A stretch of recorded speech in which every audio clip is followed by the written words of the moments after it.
my crown.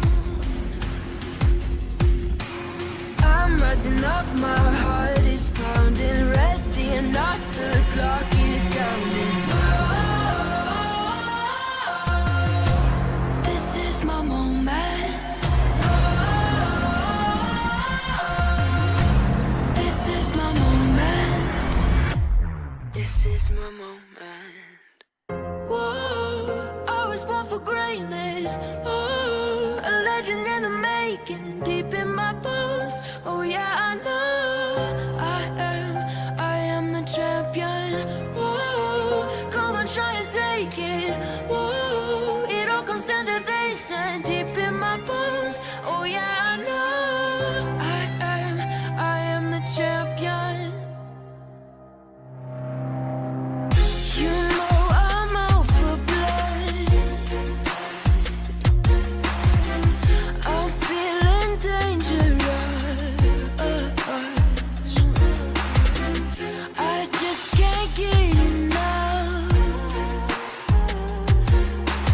I'm rising up, my heart is pounding, ready or not, the clock is counting down. This is my moment. This is my moment. This is my moment. Whoa, I was born for greatness. Whoa, legend in the making, deep in my bones. Oh yeah, I know I am the champion. Whoa, come on, try to take it. Whoa, it all comes down to this and deep in my bones. Oh yeah, I know I am the champion.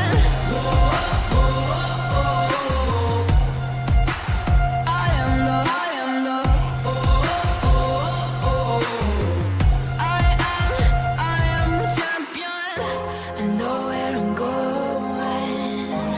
I have been chosen. I'll never be broken. I am the champion. A clashing of titans, a battle of giants. Take a moment of silence.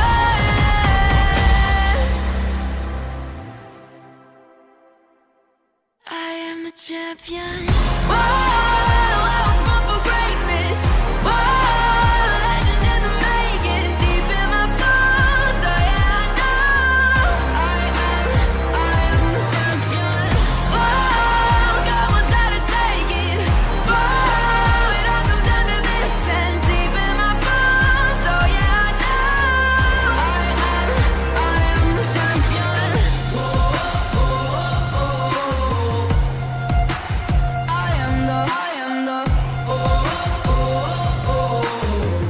I am the champion. Good evening, everybody, and welcome to the DSRT Race into the Weekend. And today we are at Silverstone. And yeah, I have some great news. Juan cannot make it. So yeah, the other one who can make it was, you heard him laughing, Impulse. Welcome, mate. Yeah, hello. Thanks for having me again, Mr. Guru. How are you, good sir? Yeah, I'm fine. It's it's a weekend.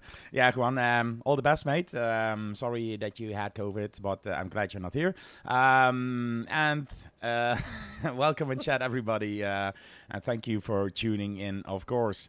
So yeah, 3 minutes, 50 seconds in free practice still going on. Yeah, maybe we can do a little back to the track with Impulse. I don't know. Yeah, I think we got time for one. We'll squeeze one in at the end of the session. Let me get a look.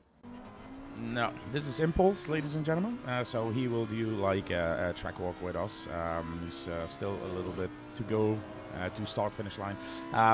Passenger look. Oh, this looks beautiful, beautiful, beautiful. So yeah, I give the word to you, and you can explain to the viewers how Silverstone is, looks, feels, and everything. No worries at all. And I just want to briefly say that we're actually onto a proper track this week. We've had plenty of tracks that I don't like, and this is one of the very few that I do like. Welcome to Silverstone, everybody. aboard this Audi R18. Not R18, R8. I've been driving the R18 too much today. Down to 4th gear for cops.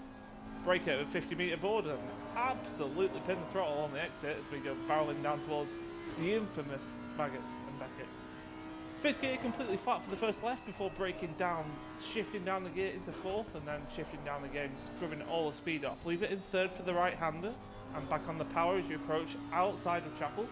You can use all that curve on the exit and don't be afraid to use a little bit more, especially come race day when we're racing, because it's all slipstream all the way down the hanger straight here towards Stowe. Up through the gears and brake just before that curve in on the left hand side as we go down 2 gears into 3rd gear. Hold the inside of the apex and absolutely barrel it on the exit. Watch the track limits out there, so a little bit stringent. Curbing again is our braking marker down for the left hander off club and into the Vale. Keeping it nice and tidy here. Watch the rear on exit as it does like to get away from us as we go back up through the gears. Through the right hander King completely flat onto the Sir Lewis Hamilton straight. This is where the F1 starts and this is where our lap starts to get a bit more interesting as we go down into 4th gear for Abbey. Keep it to the left hander, completely flat here through Village and into the loop section, so down into 2nd gear. Keep the car towards the middle of the road here. Don't really want to go too far to the left because it just really compromises your exit here, out onto the Wellington straight. So back up through the gears, and again, completely flat through the left-hand kink. Munch that curve for all it's worth, as we see Danny Jansen just here on the left-hand side as we're barreling down another slipstream and overtaking an opportunity. Into the left-hand of Brooklands, brake down through the gears into 2nd gear, sometimes 3rd gear through here, depending how brave you are. I'm a little bit tentative. Into Woodkit then, last corner, properly on the track. Use it as a double apex and then pin the car when it starts to get a bit more straight. Use that curve on the exit, completely flat through Woodcut, and that is 1 lap of Silverstone.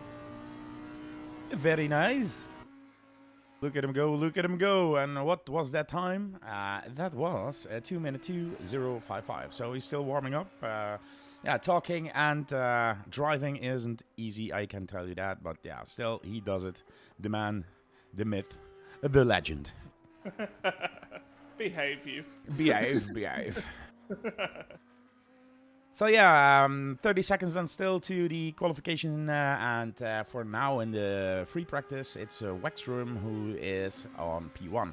Remember guys, we still have that bingo going on. This was something for Juan. Look at the name. Yeah, I noticed that one. The thing is that in the bingo, it states just the name. It doesn't state who needs to say it. So he just took that P1, but it's not qualifying yet. So we gonna wait for this, but it will come. It will come. Brandon Kleine done in P3 and Mr. Carroll done in P4. So we have to wait. We have to wait. We have to wait for the bingo. Still a waiting time, then we are waiting for qualification because that's the reason why we are here. Qualification for race 1, then a race 1, then we have a 2nd race and a 3rd race, and yeah, we are excited. We are very excited. Should be an interesting race, I think, today, Mr. Guru, as we've got just over 15 people in the server at this moment in time. It's going to be I think turn 1, especially with the old turn 1 at Cops, is always an interesting start to the race because people want to take it flat and then some people don't, and it usually ends in a bit of contact. So hopefully we can make it through unscathed and down towards Maggots and Beckett's at the start of lap 1. Yeah, when the start is, yeah, sometimes people intend to go 3 wide or something there. Could be interesting indeed. Yeah, we will see. 15 people indeed in the lobby. Yeah, and Silverstone normally is a great track for ACC, I guess. So I was expecting a little bit more people, to be honest. But yeah, maybe they will come. It's still early as we are heading to qualification. I noticed that my PC sometimes is a little bit flickering and buggy. So let me know if the stream quality is good and if we are sound leveling all correctly. Mioch just went out for his own lap. Mr. Penguin, the legend. Very fast driver indeed. Also, yeah, somebody who's, yeah, I think from the people here, let me see, Thijs van der Hoorn, Mr. Penguin, Mr. Carroll can do it as well. Danny Jansen, very fast. So I think those guys, you need to keep an eye out for the provisional pole position here. No Juan, no quality. Okay. Thank you very much for watching. This was Race Into the Weekend.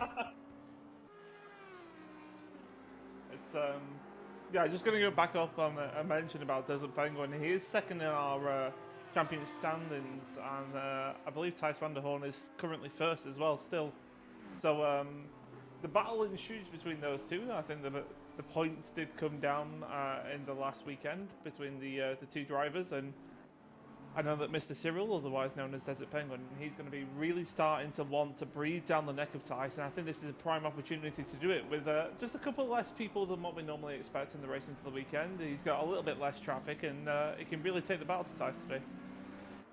Yeah, I think so as well. But yeah, we still have to see. All can happen here. But let's see who is first. There's a Penguin. Yeah, he's leading at this point, so he will do his first lap. So let's follow him for a while. And he will show you the lines from another perspective, as Mr. Carroll just did. So let's go to the chat quote by Mr. Remco Zauer. Yeah, that was a meme by you indeed. No quality. I can do a one. Oh no. At the end Here, of this then you straight, have we a go little now bit of to turn one in just a few moments, and you see he's going to go for the outside line. Both of them go side by side. To turn one we go right now. Sony still defending the inside line. Ruben Austin trying to look for a little bit of a switcheroo. It's not going to work out. My God, the sliding, and he's going to save it. That is a very good save from Ruben Austin. We go into turn 3 at the moment. We just went through the under the hairpin. That is a little sliding from Ruben Austin. We go down to turn 4. Both of them with a very good exit, but look at who gets the better one. That is Ruben Austin, who is still behind. Solis feeling the pressure. Turn 5. Turn 5. The uphill left-hander, and both of them still go hard. Yeah, rapper Juan, the 5 cents rapper. As he does a wiper check. It's for the start, mate. He has so much points. He can buy every crown here. Yeah, it's Mr. Penguin then starting his lap here. Or was started his lap a while ago, as I mentioned. Where does the race line start here? At the old section? It's the old section, so turn 1 is actually Cops, the right-hander, so he's actually winding up towards the end of the lap now. Yeah, I was thinking that it was... Oh no, I'm really... Oh, Jesus Christ, I'm messed up already. Today I had a call from an English lady on the phone at my work, and I did some dialect in the Netherlands with everything. She was like, what? Thank you very much for that 100 doubles. It's often how I am when we're in the group chat and we're all sat talking to each other and everybody speaks Dutch. And I kind of go, huh? Yeah, I'm a little bit brain dead at this point. But yeah, Desert Penguin just put in 1:59.477. Remco 2:05. Let's see what Niels Handen can do. He comes over the start of finish line here in a 2-minute 2:32. Jesus. Brandon Kleine just at 2 minutes, almost perfectly 2 minutes. Diamante, Alessandro Diamante puts himself in P5 for now. Oh, JM here, 2:05, 2:06, that's 2:06.2. We go back to Danny Jansen. There will be a ton of booze. Yeah. You know me well, Juan. Ladies and gentlemen, here he is, Mr. Thomas. Ah, as in second, so.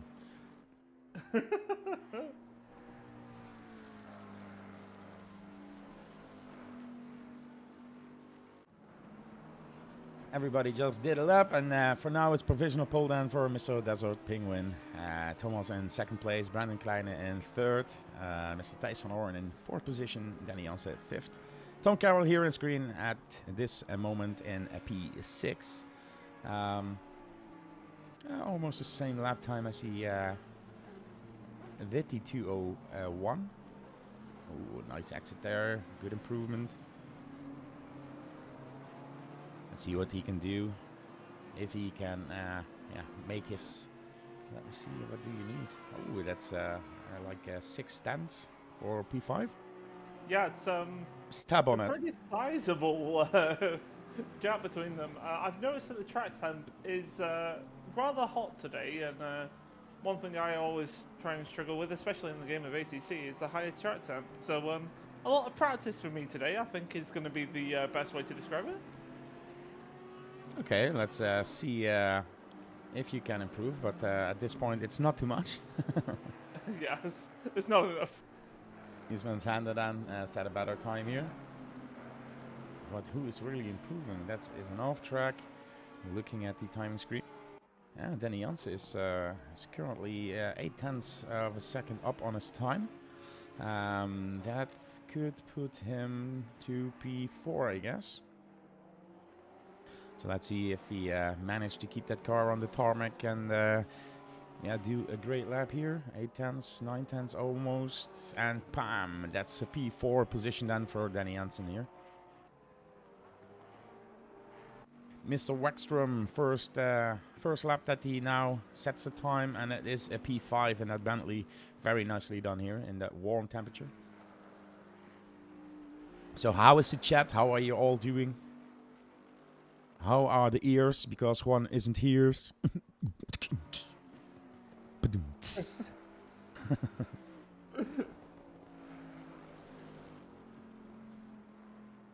Alright, there's only 14 people left, so some people cannot drive Silverstone, I guess.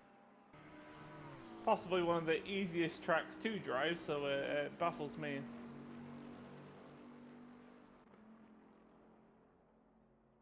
I have a frog in my throat. Oh, I have a Remco in front of me. Oh, that did not go well. Unfortunately, there's not much I can do. Remco was on a lap, and I had an extra like 6 or 7 tenths on that lap, and unfortunately, I've not been able to find an opportunity to get that lap time. So I'm going to have to back off and give Remco some space there, and wind up for another lap. I have a frog in my throat. Yes, the pulse. A frog. A frog. Ribbit. Diamante is then now currently in P9, improving on his time, and maybe he can get Tom Carroll, because Tom Carroll had to break his lap off there. And there he is, P8. Tom Carroll drops to P9. Shame on you. It's alright, Tom Carroll will never finish P9. He'll either finish P1 or go home. And I'm not sure which one. Mr. Pilleman Jensen then, still a little bit off pace here, 2:05, but yeah, he's trying to improve himself. Will do well indeed. Mr. Rexstrom comes here over the straight and will put in a P3. Jesus, 1:59.9. Nice time, nice time. Remember, the track is still fast. It's not even optimum, so yeah, we'll be improving the lap times after the race is done. We are going to race 2, and I think then it will be an optimum track. Yeah, it's difficult because for those of you that are not fully aware, the track temperature has a massive part on these lap times. You know, you could go out there and you could set a 158 quite comfortably on, 25 degrees track temperature on an optimal surface. But these guys out here are having it a bit rough tonight. We've got a scorching hot track, which means your tyre will always slip and slide away from you. So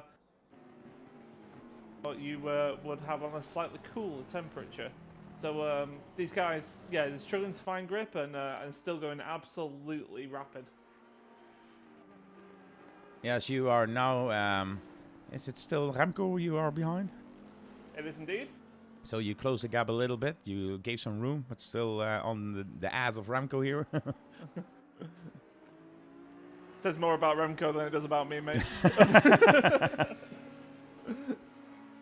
Yeah, still enough to improve your lap time a little bit, but you finish in P10. Not a great qualifying from my point of perspective. I expected a lot better, and yeah, I mean, gone through turn 1 and I'm already 4 tenths up, so you tell me. There's a Penguin then is finishing his lap. He's yeah, almost the same as his provisional pole lap, but yeah, half a second in front of Mr. Thomas, and 6 tenths up to Wexstrom. That's yeah, pretty gap he has, and now 2 tenths up on his own time. Will we see 1:58.9? What a legend! Is Juan commentating in the chat there?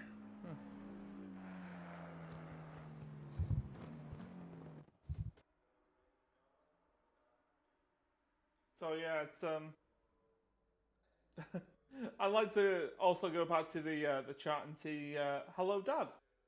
Good evening. Hope you're feeling a little bit better. He's been off work. He's not been feeling 100% today. Oh, On the past few days, but he's steadily getting better. So we wish him all the best. But all the he best said indeed. even he drove Silverstone. Not fast, but he managed.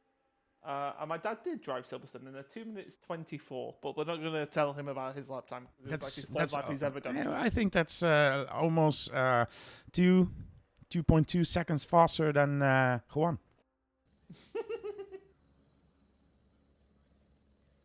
I think it's more than 2. I think it was about 20, 30 maybe. Because what my dad perfectly did that Juan has yet not managed is put it in the wall. Oh no, the other way around. Juan did it and my dad didn't. So. Okay. That's what I meant. I got it the wrong way there. Well, we are waiting for the race to start here for race number 1 of Race Into the Weekend. 66 when I'm correct. It will be. I think it is episode 66. That's 66.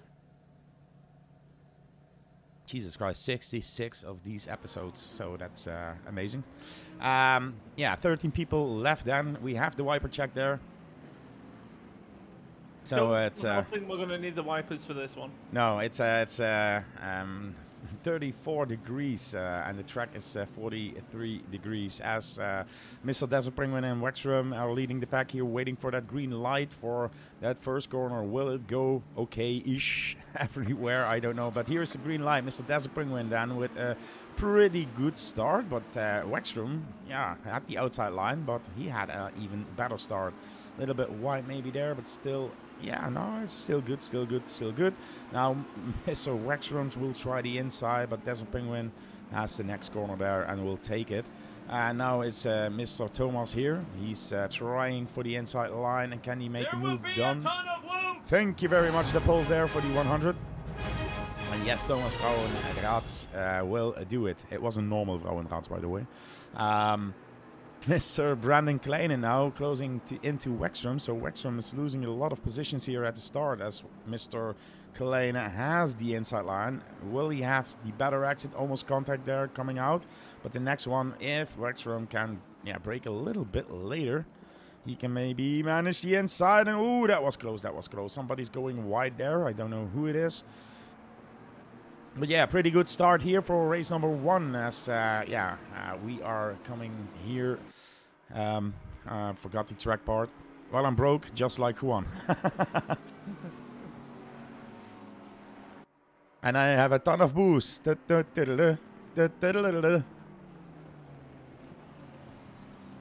have a look here then in the mid-pack. Johnny Morgan team. Johnny in the Porsche. Currently at P5. I didn't even see him in the beginning, so let me see. Can I see what he did? Oh no, he was P6, so very nicely done. And what about this guy here? Started, I thought it was P10. It was indeed P10. And now he's in P6. It's a little bit better, isn't it? A little bit better, yeah. We could be finishing, outside the top 10 at Silverstone. But it happened a few times at Zolder last week, and it's not happening tonight, so... The thing is that the points will be divided at the end of this race and not in the qualification, and you know that.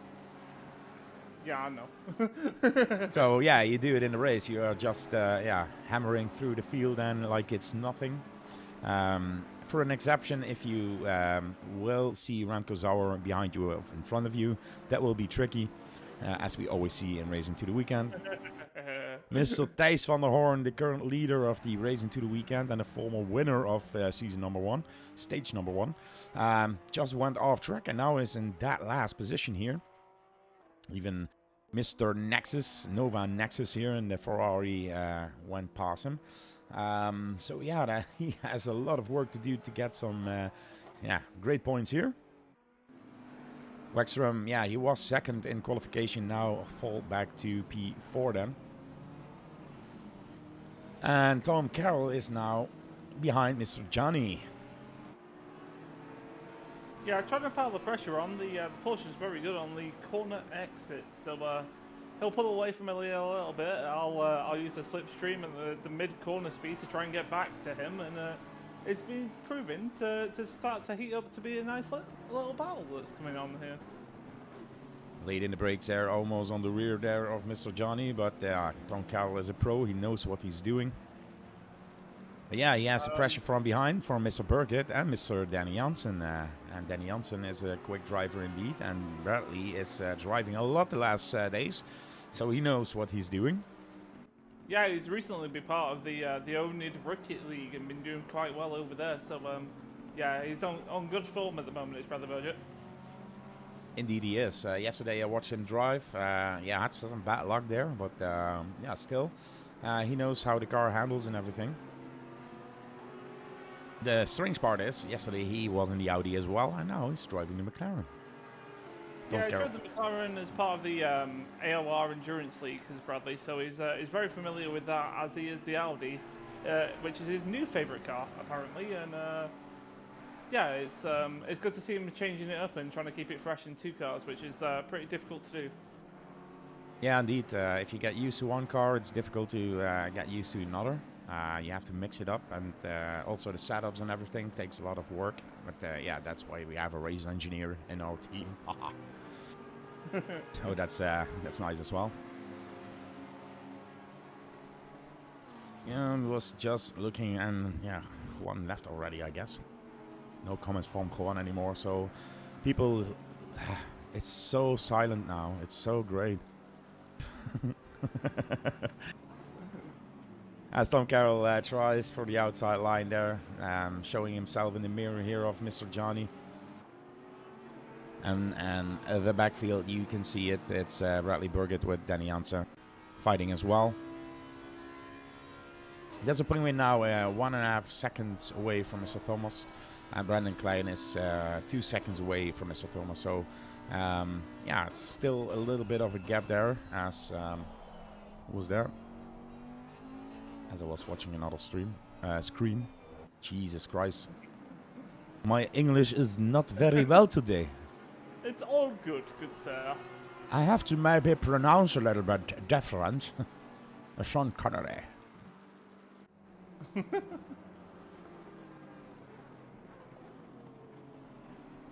I'm coughing so much at the background. This I'll tell you what, I'll try and give you a little bit of insight from the driver's point of view then, whilst you just take a minute there, Guru. We're in a battle of 4 cars here, so it's exceptionally difficult from my point of perspective, because I can't fully commit to an attacking move on Mr. Johnny up ahead, and because I'm too busy trying not to lose a position to Bradley Burgett behind. And just saying that, Johnny's made a mistake, and I think I'm going to go for the move here. Yep, very nice. Taking the inside line there, and then yeah, commit to the overtake, and moved on there by Mr. Tom Carroll. Very good inside, by the way. Waiting for that mistake to happen. Yeah, patient enough, but yeah, great move. And now it's Bradley Burgett, who is oh geez, Mr. Thijs. What the hell is he doing? The second time he spun off. Meantime, yes, Bradley Burgett and here and the outside line.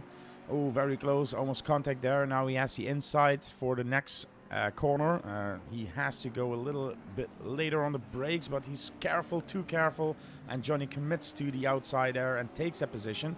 And this is what Tom Carroll was talking about, as Bradley did it slowly and had to avoid contact there. It's Danny Jansen in the background and who almost got that position as well.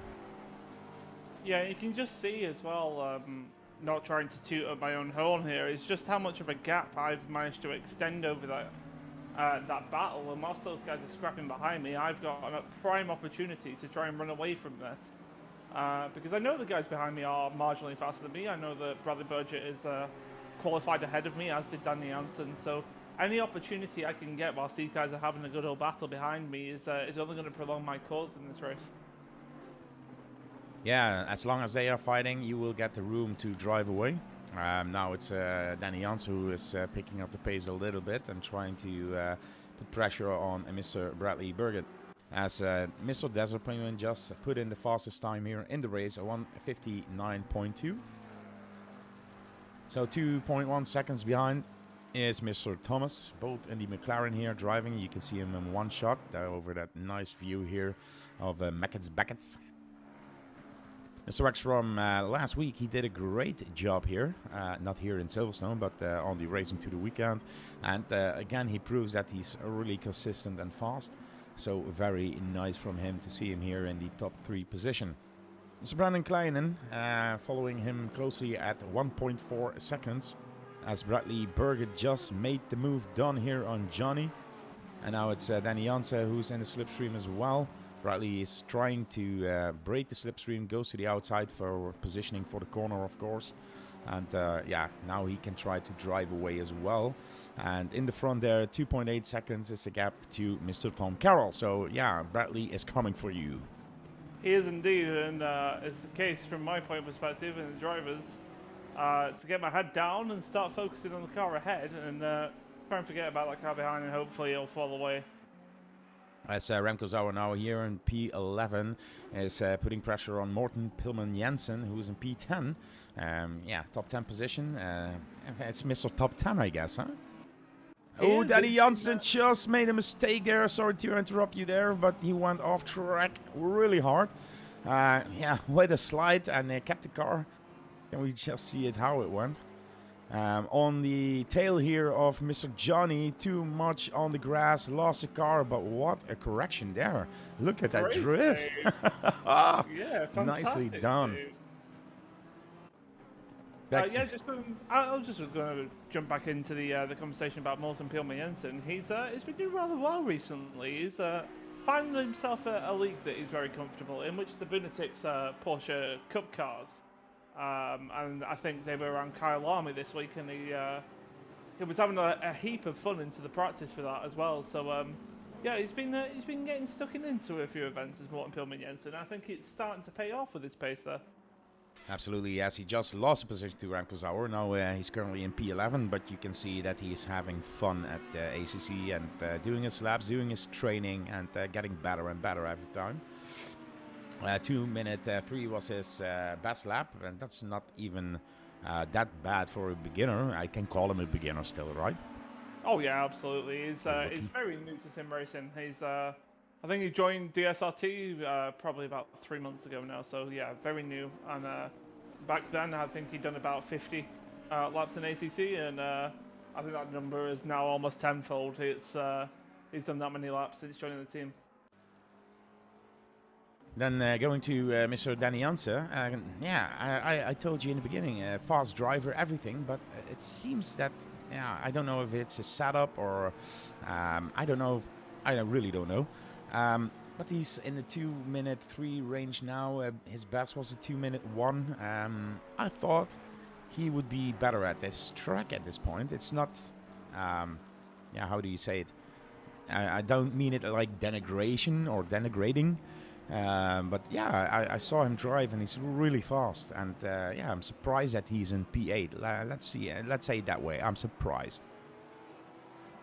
Yeah, he had a rather good qualifying session, didn't he? I think it was P3 or P4, and sadly Don't know whether it was contact or anything, but found himself in a mistake at the start of the race that just saw him fall back, and he's not really had the car underneath him since to be able to put the moves on Mr. Johnny ahead of him.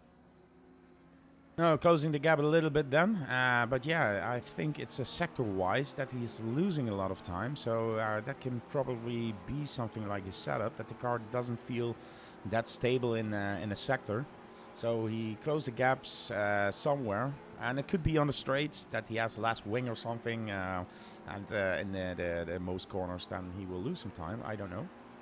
Yeah, I don't think the contact that he had on lap 1 was that sufficient for the damage to become a factor. So maybe he's just struggling, like you say, with the setup and the tyre pressures at the moment. And hopefully we'll have them dialed back in for race 2, so he's a bit more competitive. Yeah, and tire pressures, that's a good one what you say here, because the track is 43 degrees, so the tires will get warm, hot, hotter, hottest. Can you maybe give away a little bit of your setup, so your tire temps and everything, do they seem normal? No, they don't. And on a track that's this hot, unfortunately, they never do. The issue is you want the tire pressures to really be between 27.3 to 27.7 or 27.8 psi, and unfortunately mine are a little bit on the lower side, but my tire temps are way too high. My left side tire temps are over 105 degrees now, and only continuing to increase as we go through left-handers and right-handers, and so yeah, it's incredibly difficult to kind of keep that within the operating window. So although your tyre temperatures are on the high side, you've got to try and reduce your tyre pressures to lower the tyre temperature, but then in turn, you're constantly fighting it. So in the heat, it's always difficult with the setup. Thank you very much for that insightful information. In the meantime, what you saw in the stream is Morten Pilleman Jensen making the move on Remco Zolder on the inside, really late braking, nice apex turn, and he got that position. But Remco was so impressed that he lost the position to Nexus, and now you can see that Nexus just lost position again to Remco. So Remco is, I don't know if he had a problem, and there he goes. What an exit speed that he had there. Almost side by side here then. For the next turn, late braking there from Remco. Can he make the corner? It's Morten Pilleman Jensen with the cut back there, almost successful, but yeah, at the end, the Bentley had some better grip here. Morten really trying to, oh, no, keep it on the track. Oh, that was so unfortunate there. Too early on the throttle there for Morten Pilleman Jensen, and almost losing the car there on the exit. But still, he managed to get it on the tarmac and continues his way. But lost now 2 positions again, currently P12. Yeah, I know that's something that he's been working on. Is he knows that he's making quite a few mistakes. Johnny went off. Danny Jansen takes a position. Johnny just in the gravel here, and now maybe away because he's still standing there. I don't know why he's not moving. Oh, he left. Never give up. But he did. Sorry. Yeah, it's all right. I just want to go back into touching on that with Morten Pilleman Jensen again, and it's something that he's been working on. Is trying to keep the car facing the right direction at all times and making as little mistakes as possible. So he's been doing rather well recently, and I think one area that he's definitely improving on is his car control now. And whereas with TM spin, and you probably saw that numerous times in previous races into the weekends, that sort of area is coming leaps and bounds for him at the moment. Yeah, and you can see it, and he tried because Remco Zolder is now fighting Nexus, and almost Nexus went a little bit wide there, so Morten thought, I will try the inside. Almost succeeded, but almost contact as well. And again, Thijs van Horn, what happened there? He had a yellow flag. I don't know if we can see it here in the replay. Too much on the curb. Yep. No, it's unstable in corners. The rear is just getting away from him in the most corners on high speed. So high speed corners losing the rear. What do you need to change? The anti-roll bar?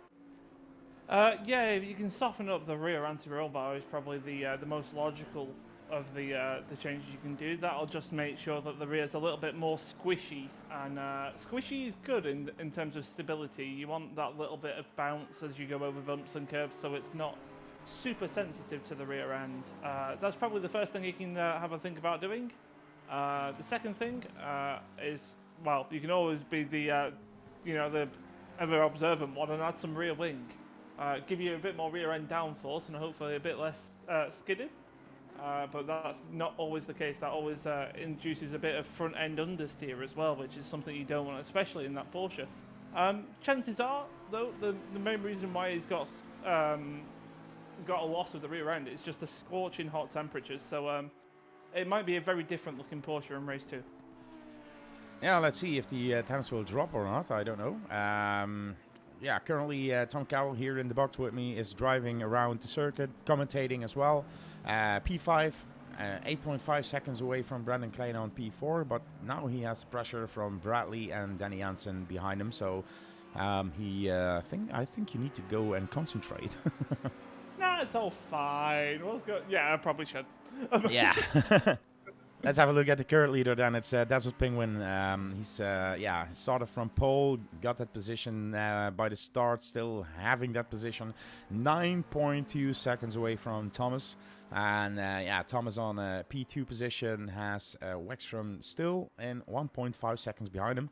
So very nice driving from those three in the front. But exceptional level for Mr. Penguin, to be honest.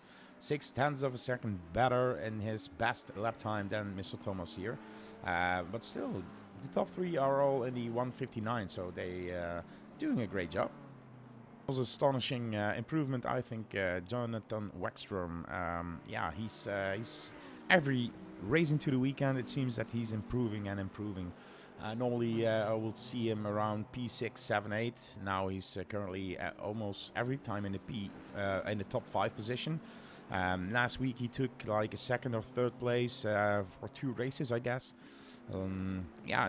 He's really improving. As the battle continues here, 1 minute to go. Let me see. Desert is could be that we have one more lap after this one. And Bradley is now half a second away from Mr. Tom Carroll. Like I said, he really needs to concentrate. Let's have a view, cockpit view then from Mr. Bradley Burgett. What happened to and that's always been used to seeing for numerous times, if we're going to say that about Bradley Burgett. All you can see is the back end of me. Ha ha! No, I'm usually following him. It's usually the opposite way around, so. Carroll is bad. Jam Paul's Gaming. Thanks, James. One of my closest friends. Really appreciate you, mate. Nice to see you in the stream, though. Welcome. And, welcome.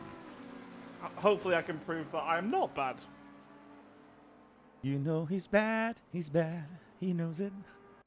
No. Tom Carroll then here in front of Mr. Bradley Burgett. That is where we left to see Eric Nierf just going straight and cutting corners there. Don't know what happened there. But yeah, he's still on the move then. Thijs van Hoorn again with a yellow flag. Oh, well, that's how it looks when you are in the car and see it turning around. Not the race for Mr. Thijs van Hoorn. And we go to Danny Jansen. He is behind Bradley Burgett and Tom Cowell here. You can see the battle in the front. He will close that gap as well. And in the meantime, it's Desert Penguin currently cruising to the finish line as the race clock ended. Still have a lap to go for him. But the question is here, can Mr. Tom Cowell take that P5 in the end? Or will it be Bradley Burgett who has a sneaky move in those last corners here? Oh, look at that. The switcheroo is coming. I can feel it. Oh, a little bit wide there for Tom Carroll, but nice exit, I guess. Yeah, good speed. But Bradley had a tight line there and still on the tail here of Mr. Tom Carroll. Now everything has to be done perfectly. The corner entries, the exits. Too much slippery and slipperoo, and you will lose traction and speed. Let me see, where is Desert Penguin on the straight there, so that will be soon. I have to switch. Doing commentary and looking at timing screens and the race and the chat is a little bit too much sometimes. Still close battle in here. But Mr. Desert Penguin now in the last corner. Little bit of a bend here, coming over start finish line and takes the win of race number 1. Mr. Thomas will take up P2 as Mr. Wexstrom is still in that 1.5 second range of him. Will take P3. Tom Carroll is still in P5 in the background. There's nothing changes. Brandon Klein then takes P4. And then we have that battle here. Tom Carroll, Bradley Burgett. Oh, what happened here? Yeah, you saw that those range will stay the same. It's a battle between Nexus and Remco Zauer. Oh, Remco a little bit Remco too Zauer harsh. Hunting somebody else, by any chance? Yeah. It's Remco Zauer who was too eager to take that position there, but he left him by, so really nicely done. And even Morten Pilleman Jensen took advantage of that, so he's now in the top 10, Mr. Top 10. There's still a little bit to go. Mr. Nexus will probably take that P9 position. Let's see. Yeah, that's a done deal for him. Mr. Morten Pilleman Jensen takes at the P10 spot. Remco Zauer will take P11. Yeah, and the unluckiest guy on track in the Porsche, Thijs van der Hoorn, spun the car like 4 or 5 times, will take P12 then. Yeah, it's not been the race with Thijs van der Hoorn, and it's definitely not what we've known to expect from that guy. So I expect it completely the opposite. He's P12, and I think he'll be a lot further up the grid in race. Let's see if he can make some setup changes and do a better session after this one. Let's go to the championship intro for a few minutes, and then we will be back with race number 2.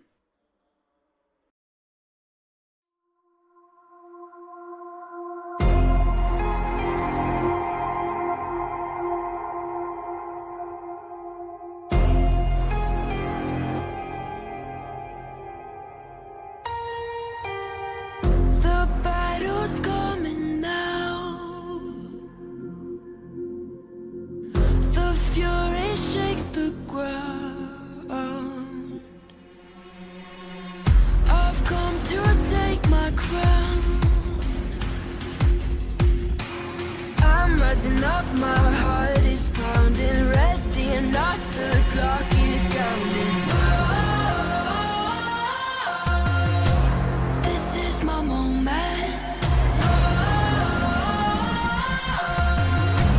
This is my moment. This is my moment. Whoa, I was born for greatness. Oh, a legend in the making, deep in my bones. Oh yeah, I know I am the champion. Whoa, come on, try and take it. Whoa, it all comes down to this and deep in my bones. Oh yeah, I know I am the champion. You know I'm out for blood. I'm feeling dangerous.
And we are back.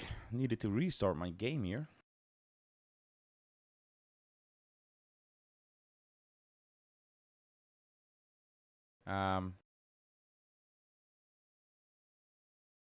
No. Connect.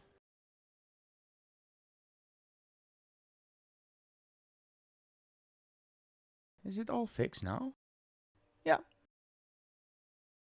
Sorry for that. I did something stupid in the game. I thought maybe another view, and suddenly my mouse pointer didn't switch screens anymore. so I thought I will do a quick restart, but the video was almost ending, so yeah. But yeah, we are back here. Race number 2 of Race into the Weekend, number 66. 0 minutes of practice left, a waiting time of 1 minute and 47 seconds. If you are doing some laps, people changed the cars. As this boy here, Mr. Tom Carroll in the Merc.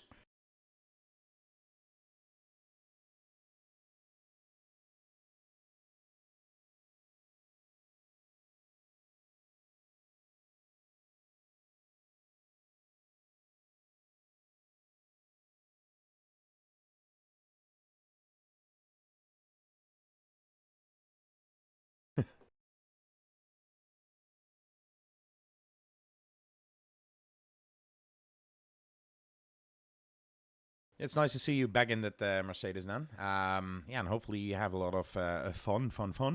Hello, staying here, ready for race number 2.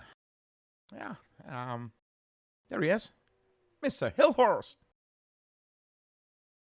Thank you for joining the stream and yeah, to... Oh, you couldn't hear, Tom, you couldn't hear the sound because I was...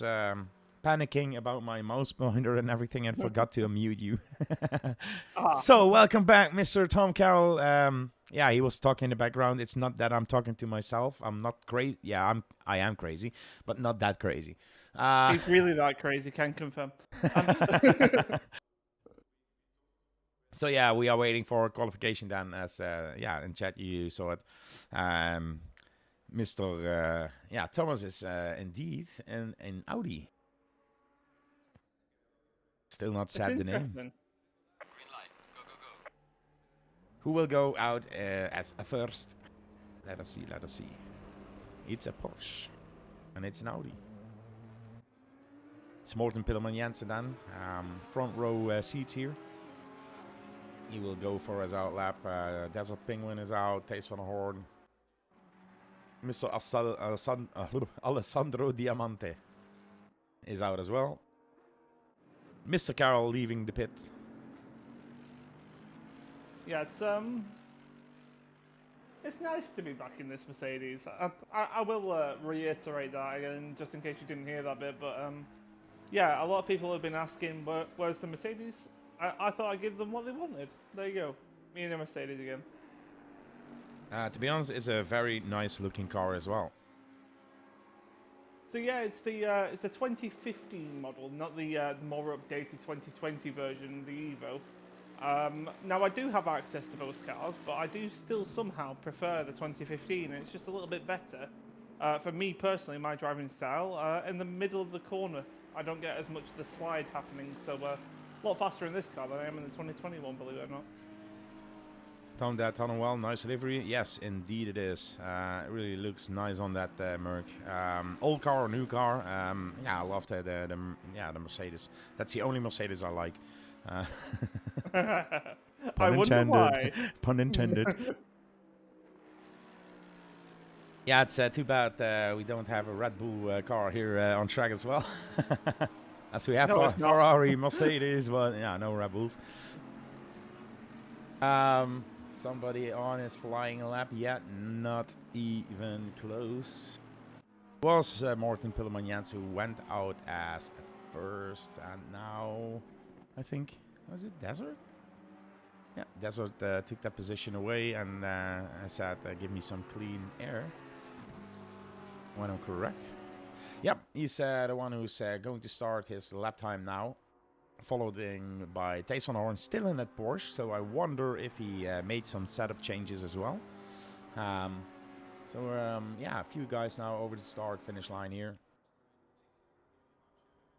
Mr. Carroll starts his lap now as well. So everybody is on track. Everybody is participating in the qualification. That means no last to first. Did you say something? I did not, but I can for the benefit of the stream. No, I thought that you said something. No, a few people might be wondering what on earth I'm doing so close to Jonathan Markstrom ahead of me. This is what I like to call perfecting lines. Jonathan Markstrom is an insanely fast guy, and he's faster than me on this circumstance. So I'm taking it into my own hands to try and learn from him, his lines, where he's braking, and what's better way to do that than to actually just sit behind him. Okay. So hopefully, by the end of this qualifying session, you might see me a little bit faster than him, is the plan. That's a newly strategy for me, to be honest. But yeah, that sounds like a plan. The thing is always that I'm concentrating on his braking points, but missing my braking points when I would do that. So yeah, it could work. I don't know for sure, but let's see in the end how much positions you can manage to make. Yeah, that's the theory behind it. Whether it actually happens or not, I'm not sure. But he's already pulled away from me quite a lot. That Bentley seems to be insanely fast around here. Normally it's the Bentley in the rain is fast, but yeah, I think they changed it a little bit in the race. As Desert Penguin crosses the finish line in 1:58.6, even faster than his previous time. But yeah, the track is now optimum. There is Danny Jansen on a 1:59.8, set himself in the second position. Wackstrom just went to P2, so following this guy wasn't that bad of an idea. But you are still in P5. Yeah, we're not going to talk about that idea. It's not seemed to have worked, has it? Let's be honest. Stays on the horn didn't manage to... oh yeah, he did manage to get a lap in. It's a 2:00.5. Oh, ouch. That's not looking good car. Yeah, that's called following Jonathan Markstrom. It doesn't go well. Mr. Thomas in a weird livery. I need to make like a sound bite or something that boo sounds or something, you know? You can change for the crowds.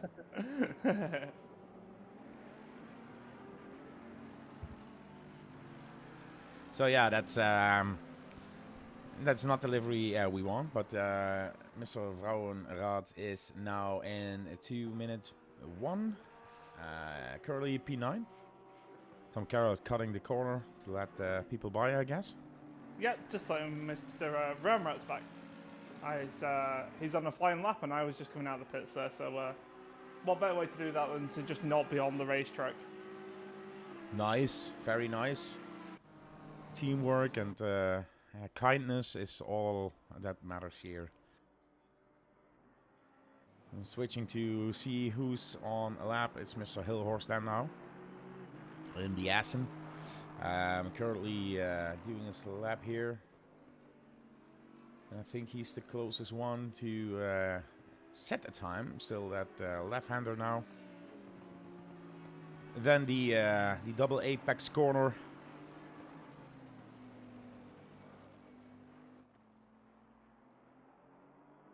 Also a beautiful car, that Aston Martin.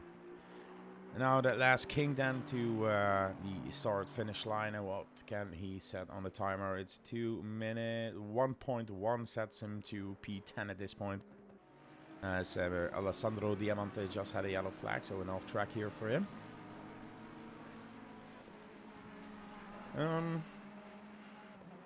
There he is, Brandon Kleine then, coming over start-finish line. Currently P3 for him. Then I think it's Thomas.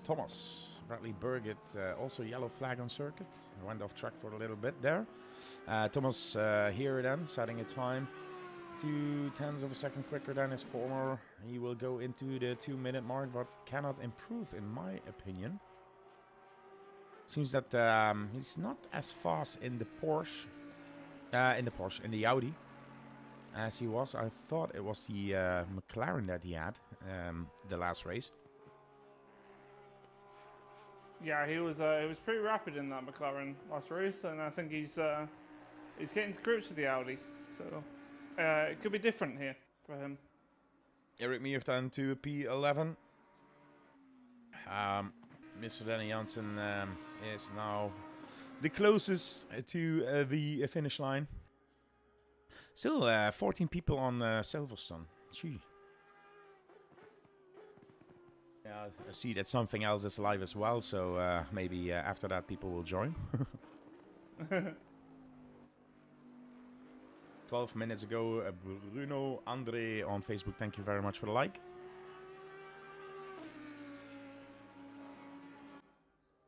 Have to keep an eye out for everything because we are streaming to Facebook, YouTube, and Twitch. Danny Jansen currently, and then P4. One completely unrelated issue that I'm having is I have gone through numerous editions of my steering wheel control config, and I don't know if you can see me on stream there, but for some reason I still have my left indicator going, and I have no idea how to turn the thing off. Go into your control panel. Yeah, the only thing is I can't access that on my wheel, so that would imply me having to reach about, you guys are metric, like a meter ahead of me, past my steering wheel, to get to my famous keyboard that will turn the thing off. So it's not going to happen. So I'm going to have to do this entire next lap with my left indicator on. Well, I think you are just blinking that people need to pass you left. Slow car ahead, pass him left, because he has his blinker on. Yeah, definitely slow car ahead. I'm not sure about which way you need to pass me, but I'm definitely slow today. Yeah, P7 currently. Yeah, the line following strategy didn't pay out as you hoped, I guess. No, it did not, good sir. So Z.E. Yats, I hope I don't butcher the name too much.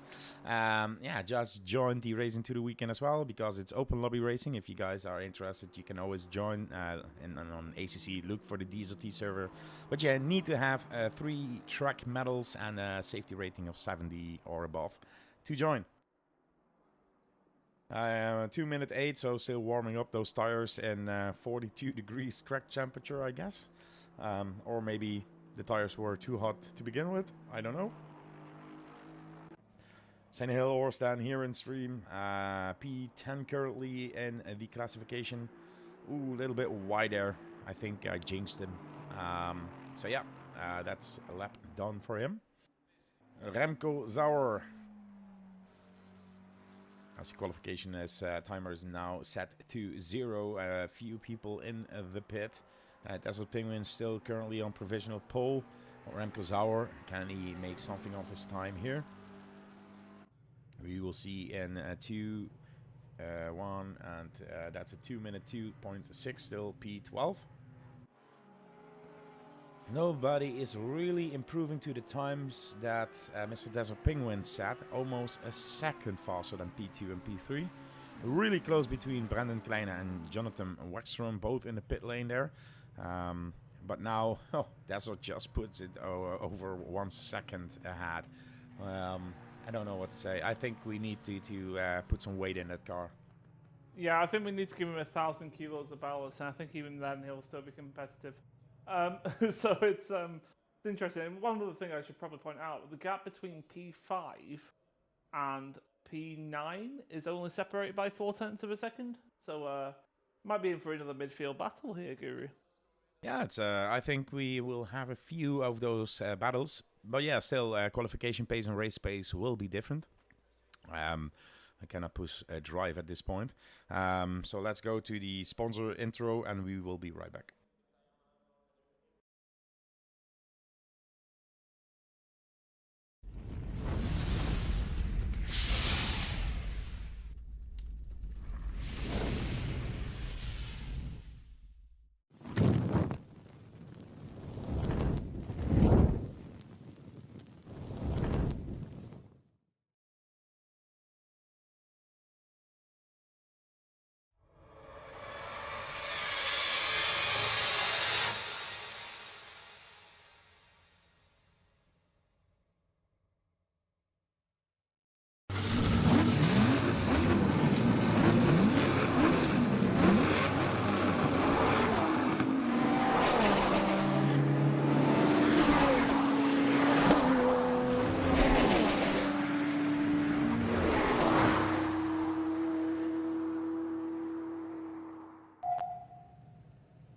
We are back here. Count was just 1-0, so the guys will start this race.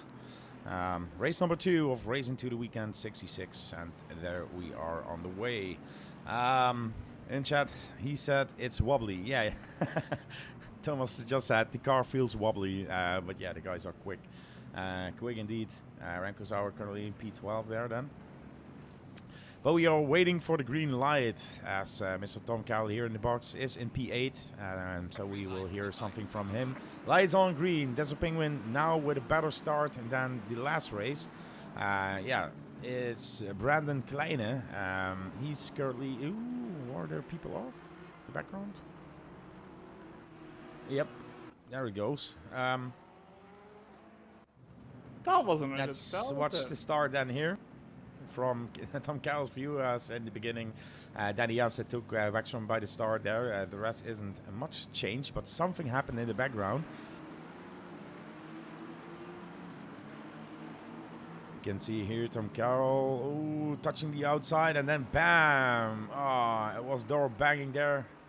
Ooh, Jesus Christ! A few cars collided there. Not the best of starts that we want to see. Tom Cowell, No, tell it us. yeah, it was unfortunate. I think it was a little bit on my bad. I didn't see the car on the far inside of the track and thought I was only going too wide with Bradley Burgett, and the in-game spotter told me we were 3 wide. And before you know it, I was in a little bit of contact. So possibly my fault for putting the car there, but and not being observant of the other car. I believe it's Thijs van der Hoorn that was on the inside there. So apologies to those guys for wrecking their race too. But yeah, it was not the race start that I wanted, put it that way. Yeah, Rancozo slips through there and is currently in P7 position, as you, Bradley, Thijs also, yeah, 12, 13 and 14. I saw that Mr. Alessandro Diamante was collected as well. He's currently P11. But yeah, what can I say? This guy again, great start. He's leading and currently 1.3 seconds ahead of Brandon Kleine. Yeah, he's doing his laps. He's just flying away, putting in the fastest out lap time then, because it's the first lap of the race. So Rexrom again, P3 at this point, so really nice job from him. Let's see if he can maybe yeah, extend the gap to Mr. Thomas here in the background, who's driving the Audi. Then he answered that now in the current P5 position, so last race wasn't the race he wanted, I guess. Maybe some changes in the setups and everything, and now he's currently P5. Eric Miak, P6, that's a great result for now, so hopefully he can manage to keep that. As he has, he has Remco behind him. But here, what happened? Contact. That wasn't contact.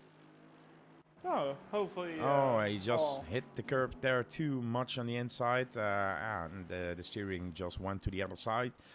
So now, yeah, he needs to turn that car around, and he is last. And Tom Cowell took that position also. Free position, Tom.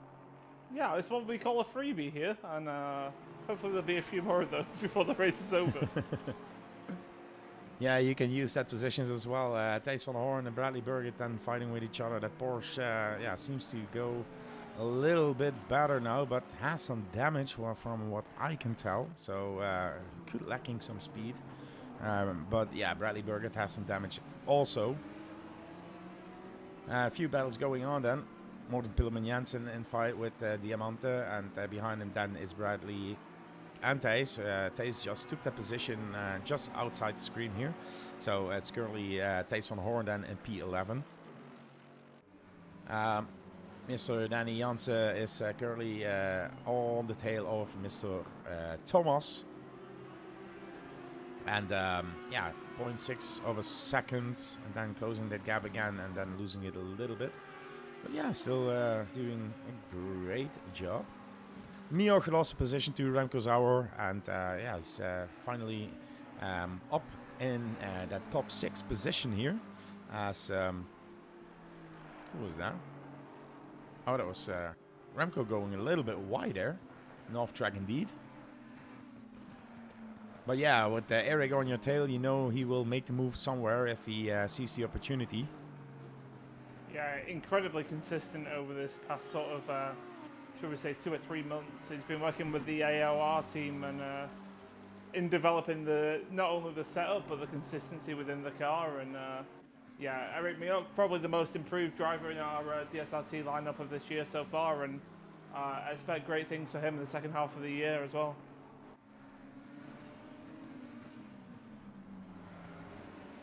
In the meantime, I posted these sponsors indeed. If you are interested in an energy drink, go to Holy Energy website for RGB solutions, or yeah, Rick, go to Simix Pro.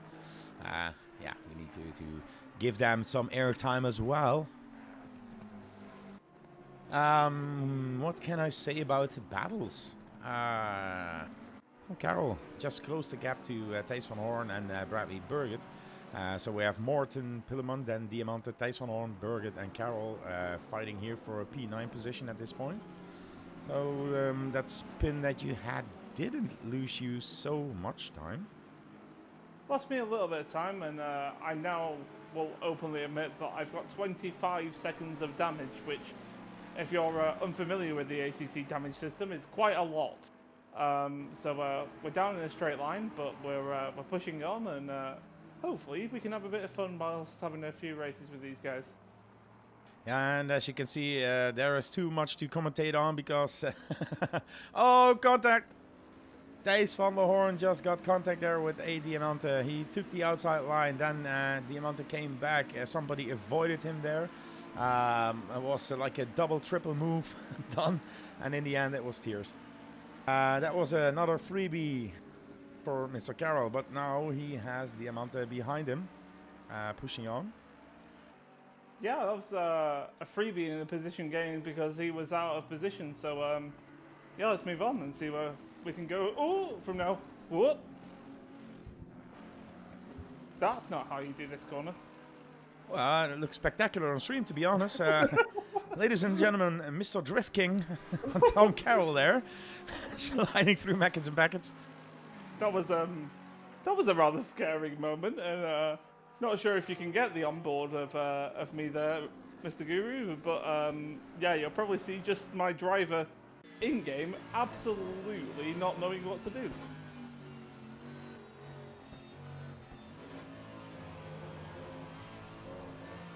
This is how you control your car.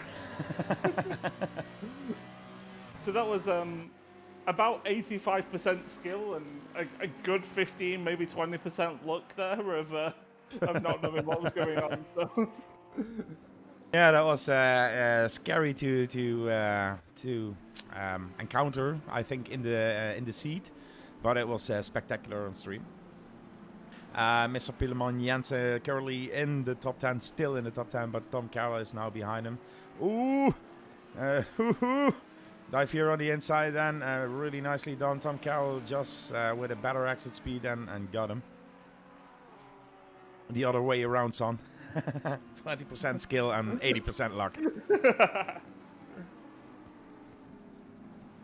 Now, I didn't do what most normal people would do, which is either absolutely mash one of the pedals. They'd either mash the brake and try and save it that way, or they'd mash the throttle. And for some reason, I thought it was best to do neither, and somehow still survived. So I'm not sure what happened though. Yeah, I don't know if it's luck or... but yeah, I know when the car slips away, you need to control it. So there will be skill in there. Remco Zauer P7 has now Stijn Hilhorst behind him. Wexstrom is closing the gap to Brandon Kleine. And Dazzle Penguin is driving away from that group. Comfortably, what happened here? Let's go 15 seconds back. It's the attack from Diamante on Mr. Tom Carroll and Morten, when I'm correct. Oh, too much curb, jumped the car and he lost it. But yeah, luckily not hitting the wall. But losing a position as well to Mr. Thijs van Hoorn, who's currently then back in P12. Back to this fight then. Remco Zauer has that Aston Martin behind him. Yeah, trying to put him under pressure a little bit, but not too much. Close the gap a little bit and losing some times. Could be sector-wise again. I don't know what car would be the best here on Silverstone. What do you think, Tom? I think front engine has typically done rather well around here in the past. Has favoured the likes of the Aston and sort of, I think even very early game, the sort of the Lexus and the Bentley were really strong around here. That being said, in this current state, I know that the McLaren is definitely very strong, and obviously that's not a front engine car, so I don't know whether it just favours a certain style of aerodynamics that are on the car, and the McLaren obviously having a very unique look might have helped it through that case. And I think you just need a really strong sort of chassis and being able to handle well and keeping the car agile. And whichever one does that, the likes of possibly the Lamborghini, the McLaren, the Ferrari, the mid-engine cars are obviously very good at that. So I don't think there's one sell-out strong performer here. It's just a case of who's the best driver more than anything. And at this point, to be honest, it's Dazzle Penguin. 6.8 seconds away from Brandon Kleinen in P2. So he's comfortably leading this race. Another guy who's still behind, and now 0.2 seconds away is Remco Sauerstein Hilhorst battling here for P7. It's the closest battle on track. And it seems that Remco Sauer is just defending as much as he can. A lot of curve there for Mr. Stein Hilhorst. You saw that car jumping around. It's not that he has a better exit somewhere or can make Remco make a mistake here. But still, the pressure is on, and we will keep an eye on it if something happens. And we have Danny Jansen half a second away from Mr. Thomas here. Thomas first time in the Audi, and it's an Audi battle here for P4. And Wexstrom still 0.8 of a second away from Brandon Kleine. That was over a second, so he's closing that gap and catching that slipstream as well. So you see two battles here in one shot. As Danny Jansen still on the tail. Hilhorst really close now in the inside line. Oh, no, it's the outside line, sorry. Different camera perspective. But still Remco diving in deep there, braking later and trying to defend that position. And that's job done for now. And all that situation is doing, might I add, is allowing Bradley Burgett to start to close up and get involved himself, who's on a massive recovery drive. Having been involved in that turn on contact as well. So, I expect him to start to close up to the battle of that pack if they keep on fighting like they are doing.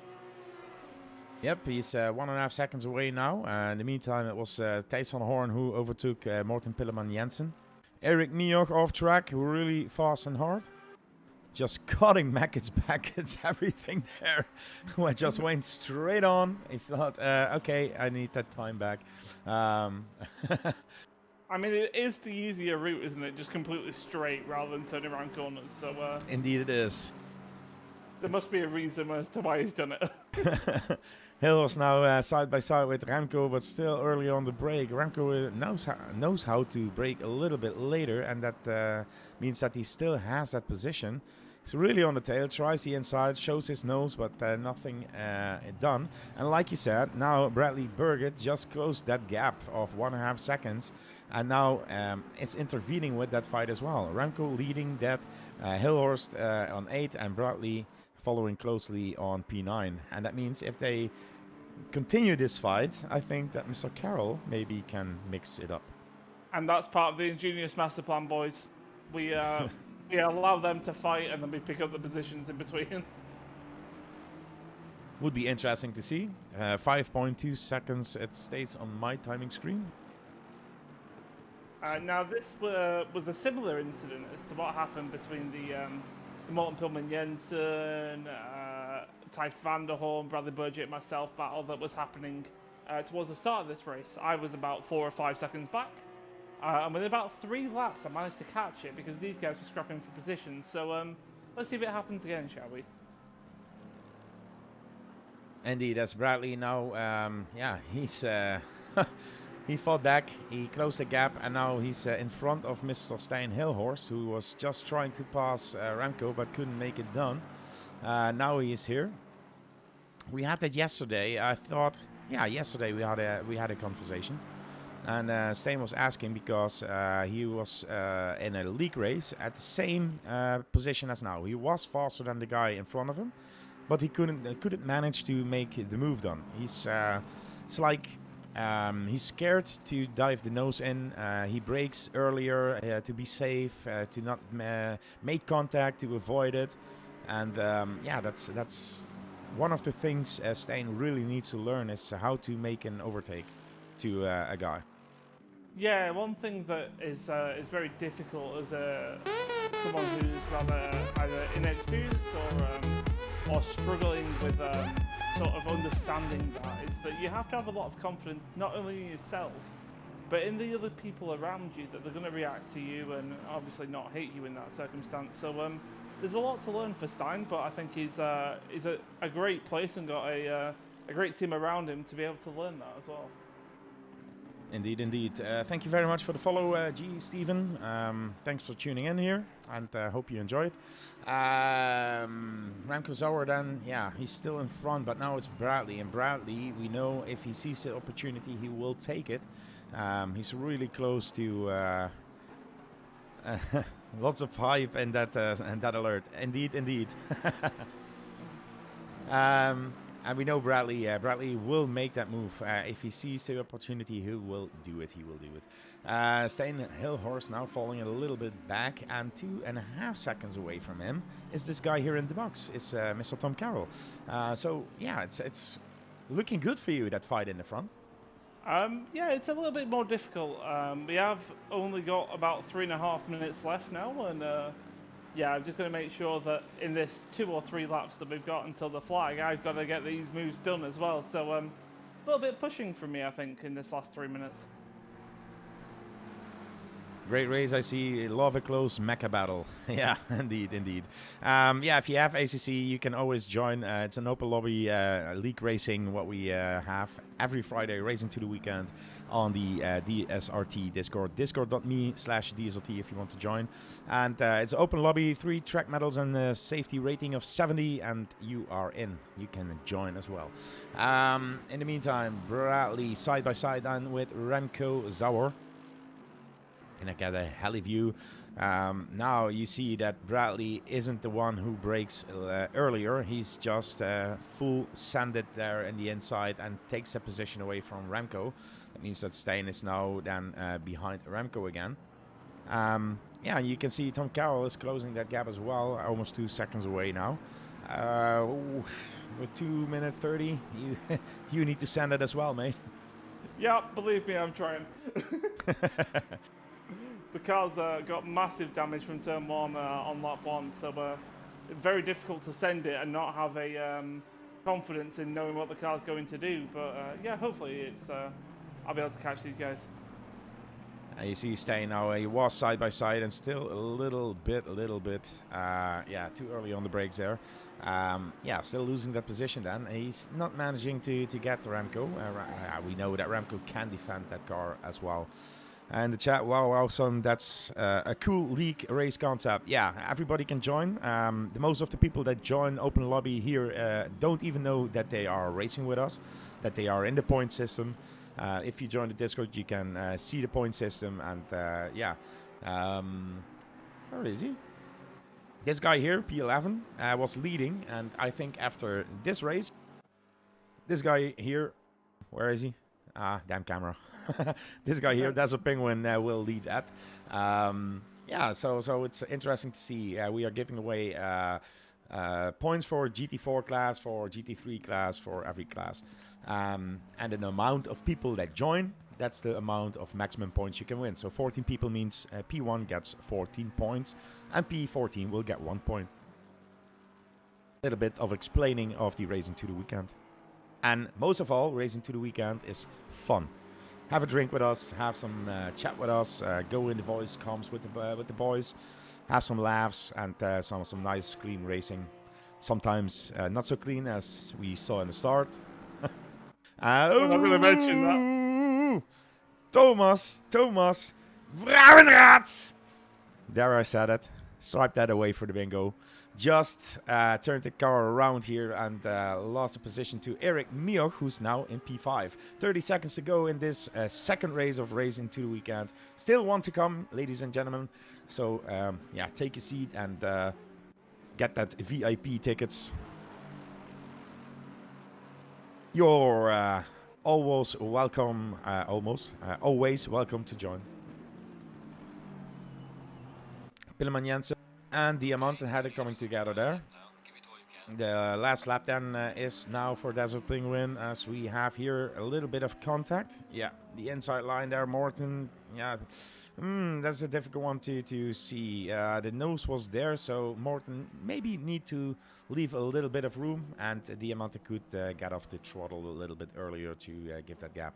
Look at this. It's Mr. Tom Carroll. Tom Carroll is now fighting here with Stijn Hilhorst. So he closed that gap. Has one lap to make that move done to get a better position than P10. P10, Tom. Yeah, it's that's P10 after a big crash. So I'm going to take that regardless.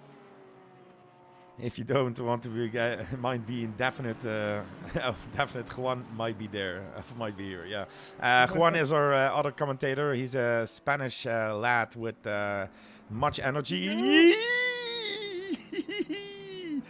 Go! How the hell did you keep that out of the wall, Tom? Don't want to talk about it. No. Oh, no, I've got a drive-through. What? Drive through for Mr. Tom Carroll there because an off track, and yeah, that's luck. Well, that's not the way yeah, you want to see it, Tommy. But yeah, you lost position today, so you gave the current leader of Racing to the Weekend an extra point here with your blinker on. Yeah, I've put it back on again. I still don't know how I've done that. Desert Penguin then, that left turn, and then that double apex corner here to start a finish. And yeah, it is not start, it is the finish. Second race in a row that this legend here wins it.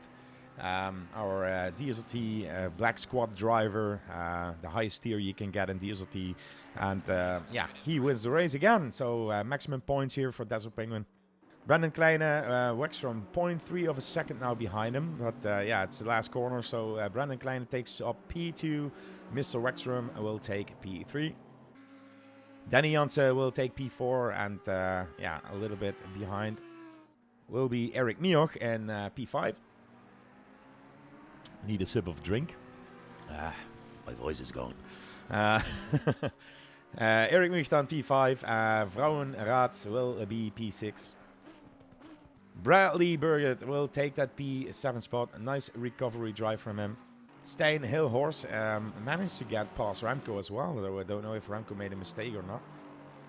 Remco P9, Thijs van der Hoorn P10, Tom Carroll P11, Morten Pilleman Jensen will take P12, Diamante will take P13 then, and Heitsch will take P14 because somebody left already.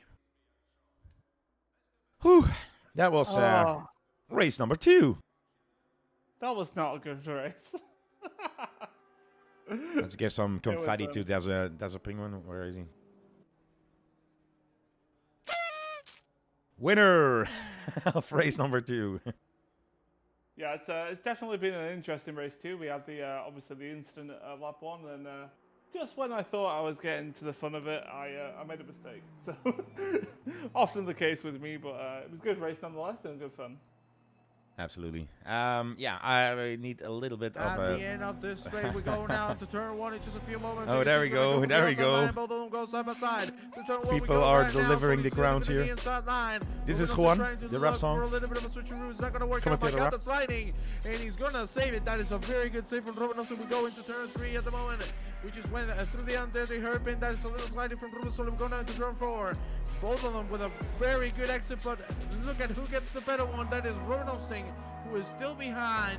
Solis feeling the pressure. Turn 5, the uphill left-hander, and both of them still go hard.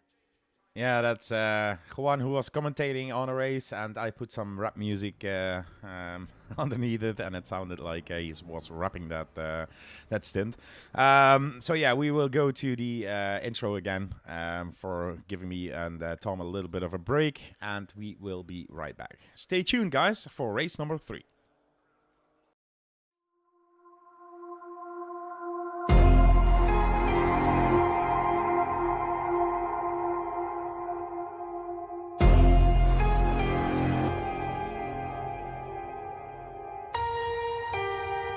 The battle's coming now. The fury shakes the ground. I've come to take my crown. I'm rising up, my heart is pounding, ready and not the clock is counting. This is my moment.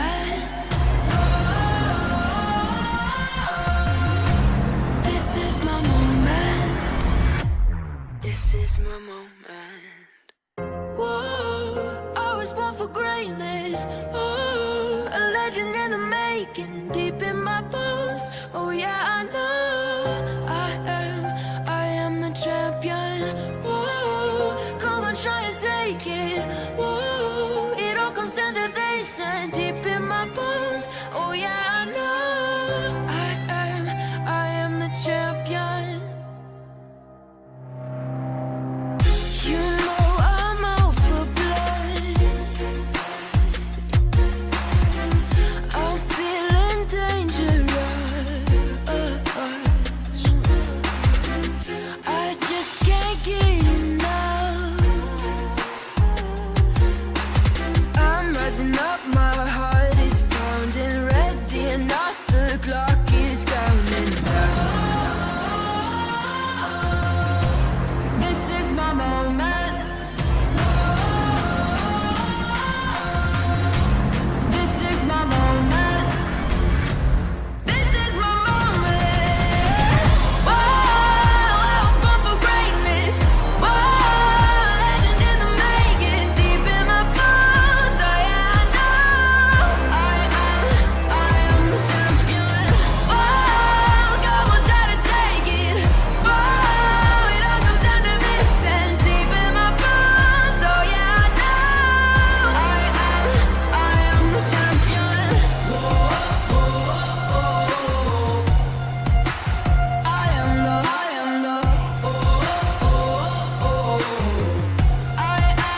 I am the champion. I know where I'm going. I have been chosen. I'll never be broken. I am the champion. A clashing of titans, a battle of giants. Take a moment of silence.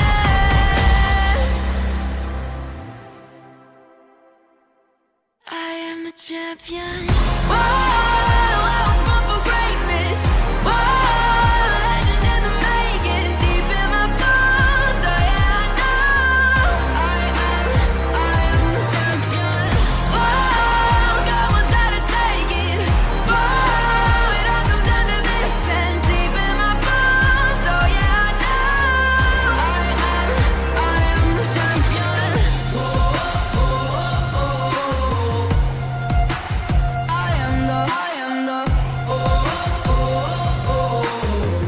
I am the champion. Welcome back to Racing to the Weekend edition number 66 already, and Silverstone. And yeah, today, as you know, in the box with me is Mr. Tom Carroll. So, Tom, race number 3. What are Yes, your it's, expectations? Expectations? Well, I've decided I'm not going to drive it because my expectations are too high of myself and I can't drive. No, I thought I'd come and join you in the comments box for this race 3. I'd like to see a Mr. Desert Penguin. No offense to him, he's an absolutely lovely guy, very welcomed in our community, but I'd like to see somebody else win it. So I'm going to put my money on possibly a Danny Jansen win, who we've not seen with true pace yet, but I think he'll shine.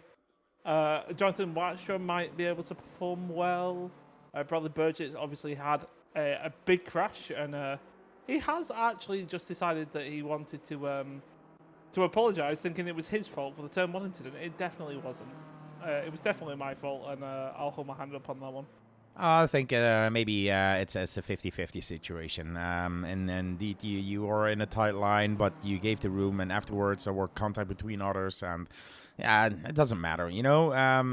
Those things happen, but we are still grown-ups here, and even if you're a younger kid or an older dude, we are grown-ups here, and we have respect for each other. In chat, Sliding Beamer, yeah, that was Tom. Damn, this video is beautiful, boy. Thank you very much for that compliment. I can appreciate that, to be honest. And your dad said, never give up, get out there. I would, Dad. However, I know how difficult the commentary is solo, so I thought I'd give Guru a hand, and I'd be a bit more focused on that one, please. Ooh, never give up, never back down, retarded cricket. Thank you very much. 14 months subscribed here. Jesus Christ. Resub. Seb has been here for 14 months. Well, my dad says that excuses. Yeah, you're totally right, actually, to be fair. Yeah, my excuses are... I've got a driver's bag full of excuses, and I need to find them, because I don't know where I've put them. Well, I have some great news for you. And I don't think, to be honest, that Mr. Penguin gets it easy peasy today. We have the one, the only alien Mark Toll in for race number 3. Have you seen the name of his team as well? The Ed Sheeran fan club. Yeah, look at that car. That looks brilliantly multicolored, doesn't it? It's a sort of fake rainbow. I don't know what it is, but it will stand out on track. It looks like the default livery that's got some random colours over the top of it as well, because you can see the blues and the reds and the whites from the default BMW livery. That's a brilliant looking livery, and I'm not as good as our RJB Solutions livery, might I add. However, it's it's a brilliantly looking colourful livery. It's got pretty much every colour on there, I think. Yeah, I think so as well. It looks good. It looks good. Yeah, let's see what Mr. Toll can do, because the last few races that he was in the race into the weekend, he smashed it. He really smashed it. We saw 158 from Mr. Penguin. Mr. Penguin here won the 2 races, 1 and 2. I think that this guy, Mark Toll, can even go in the low 58s, or maybe get a 57. I would bet on that.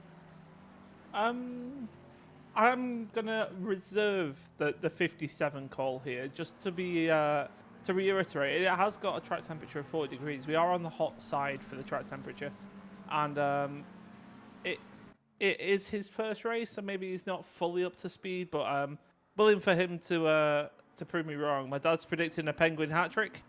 And it does look set for him, doesn't it? Yeah, but it doesn't sound like... I don't know how to explain it. Did you ever see a penguin in 40 degrees? Yeah, that's a fair point. That's probably why he's moving so fast. He wants to get out of the situation. Yeah, I don't know why. I think he's like dressed like a penguin, not in costume, but he has like a smoking on, like tie and a shirt and everything. So white, black smoking. So he's just casually driving like James Bond and names himself Penguin. We don't know who this guy is, to be honest. It's such a mystery. It's like we have a guy named Dutch Dick, and he's a fast driver as well. But I think he's more like the Stick. You don't know him. You see nothing of him. He's silent in chat, but if he's on track, he's just smashing it around. I don't know what it is, but it's cool to see. Mr. Toll, I think he's doing last to first again. He's staying in the pit lane, as Remco Zolder is as well. But look at Remco is in the right turn.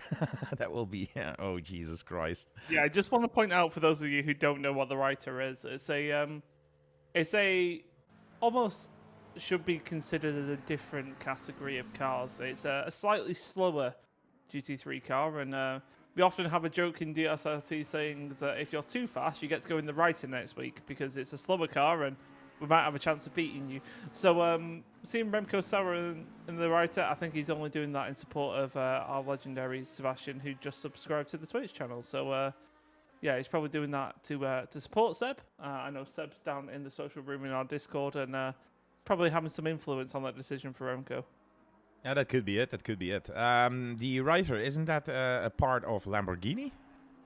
It is. So technically, it's the Lamborghini Super Trofeo with a little bit of aero changed, and I think it has a little bit of a different chassis. I'm not 100%, but it has a tuned down engine, if I remember rightly. So it's a little bit less on the power on the straights. It's a little bit less through the corners, and as you can see, Remco Sauer struggling for a little bit of the front end grip there, and yeah, it's definitely going to be interesting to see how he progresses through this race. Yeah, I drove the writer as well. We had like a time trial challenge. Yeah, what was it, a year ago or 2 years ago?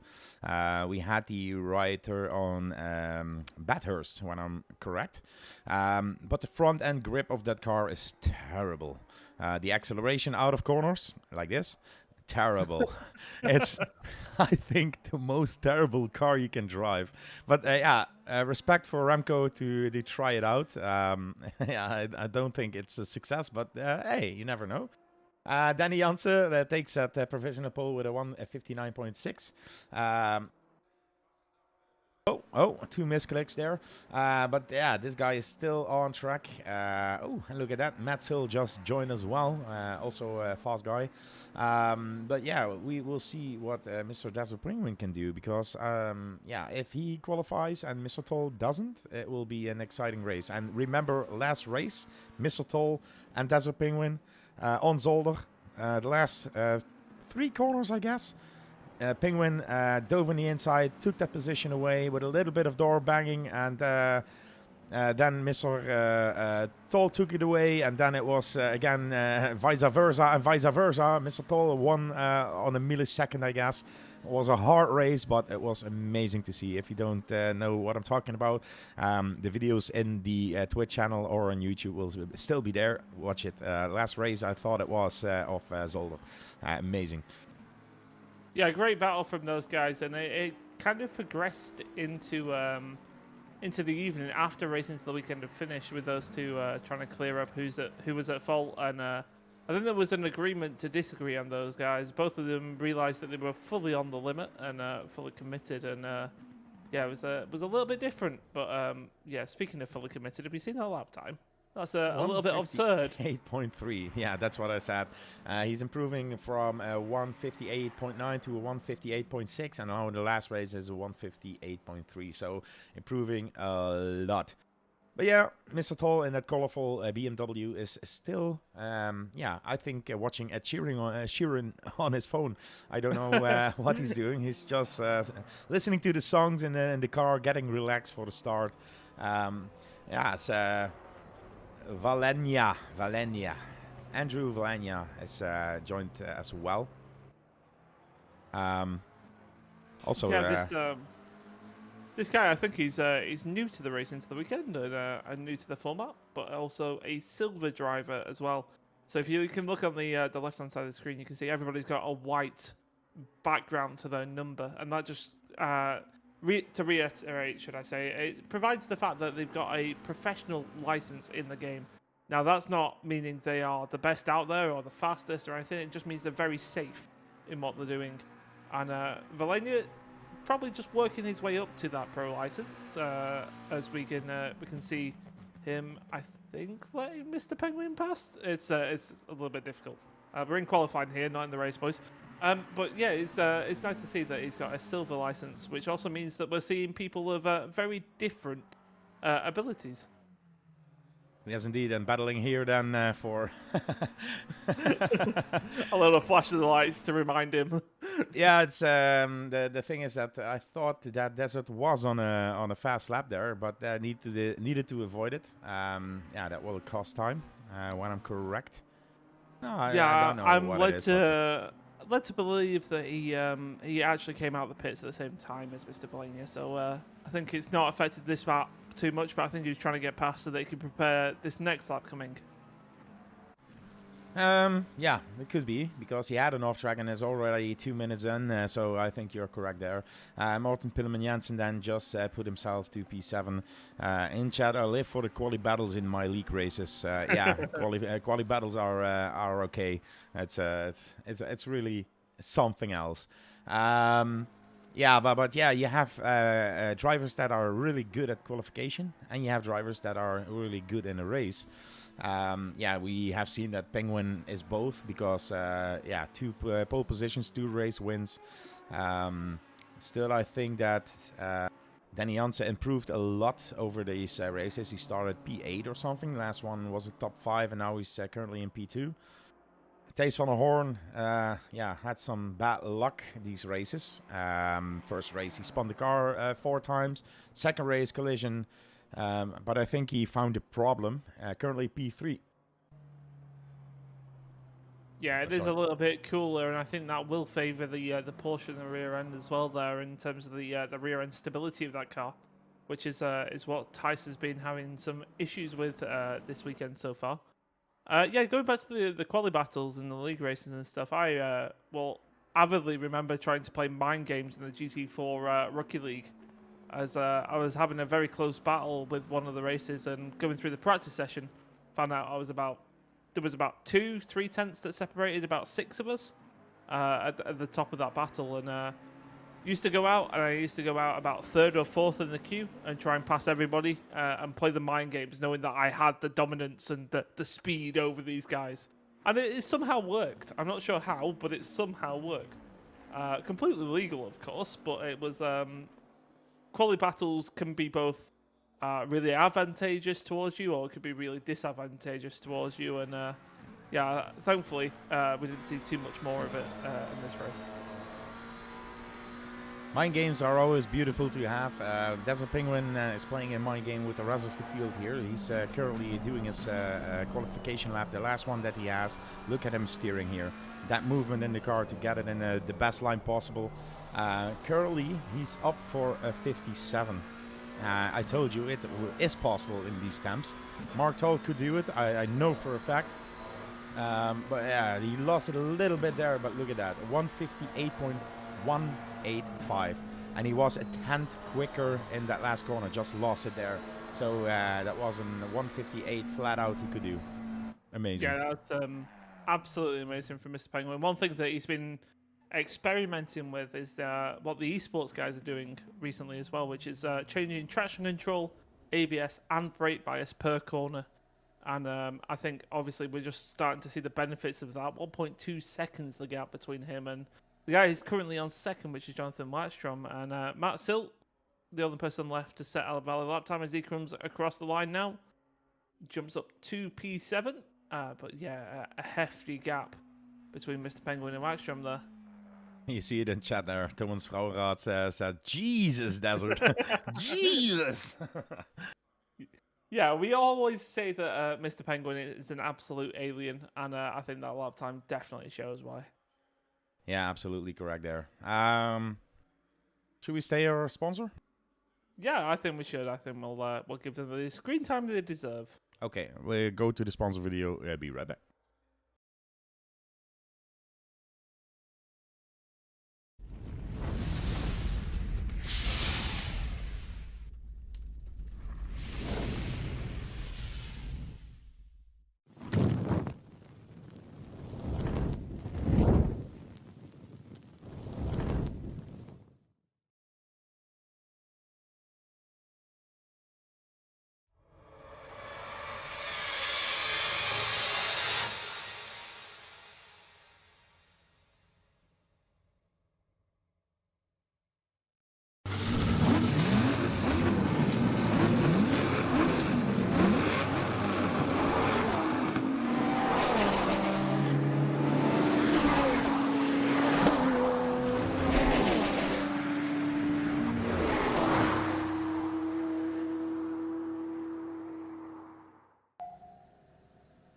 That can is strong.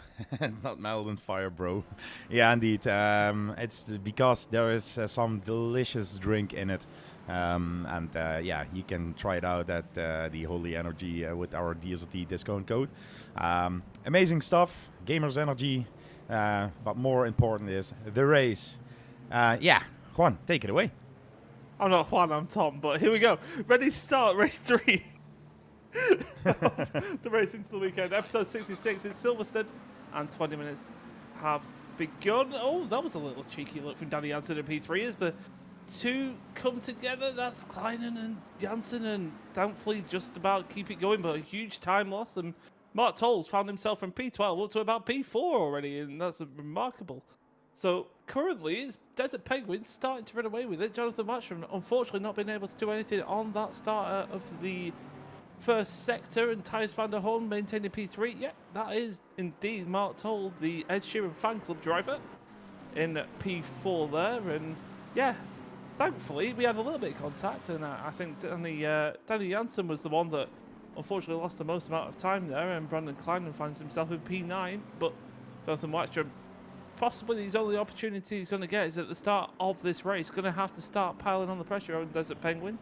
Something we've not yet seen in the race into the weekend tonight, as Desert Penguin's found himself very fortunate to just start driving away from this. So, yeah, for top now. 5, yeah, top 5 for now are Penguin, Matchram, Van der Horn, Toll, and Mr. Vrownrats in P5. Guru, that was a bit of an eventful start, wasn't it? Jesus Christ, and this guy here just went from last to third or something. I don't know where he started exactly. In the meantime here, Sil and Remco. Yeah, Remco, of course, and that rider is struggling with some difficulties. But yeah, this guy here, yeah, sorry, I'm a fan. I'm a fan. To start that way, to be clean, and now on the tail of Wexstrom here, who now has a P2 position. And yeah, last race, he was close to that P2 position, but I'm afraid for him, to be honest. Desert Penguin really needs to drive away now. Yeah, I think he benefited the most in Mark Toll from just starting on that outside line. There was a big, huge check-up as Mr. Klein and Jansen came together at the start of turn 1. I think Danny Jansen was trying to be opportunistic, trying to make it 3 wide on the start with a great start, had nowhere to go, and that caused the whole line to check up there, a little bit of contact, and Mark Toll just swept round the outside and was able to pick up to P4 straight away, and has since made the move on Thijs van der Horn, and as you can see now, starting to breathe down the neck of Jonathan Matchram. Back down the field, you can see Danny Jansen. He's going to be trying to make the move on Eric Mioch, as Eric Mioch...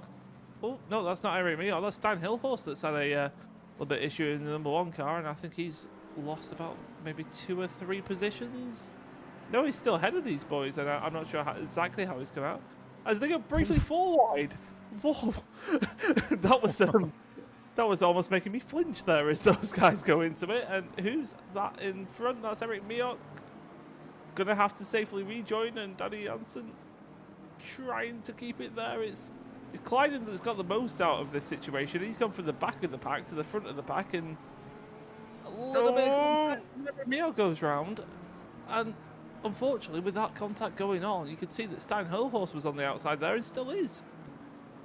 This is an absolute scrap and a half so far. Well, that was harsh racing there. Contact between the two. The thing that we missed.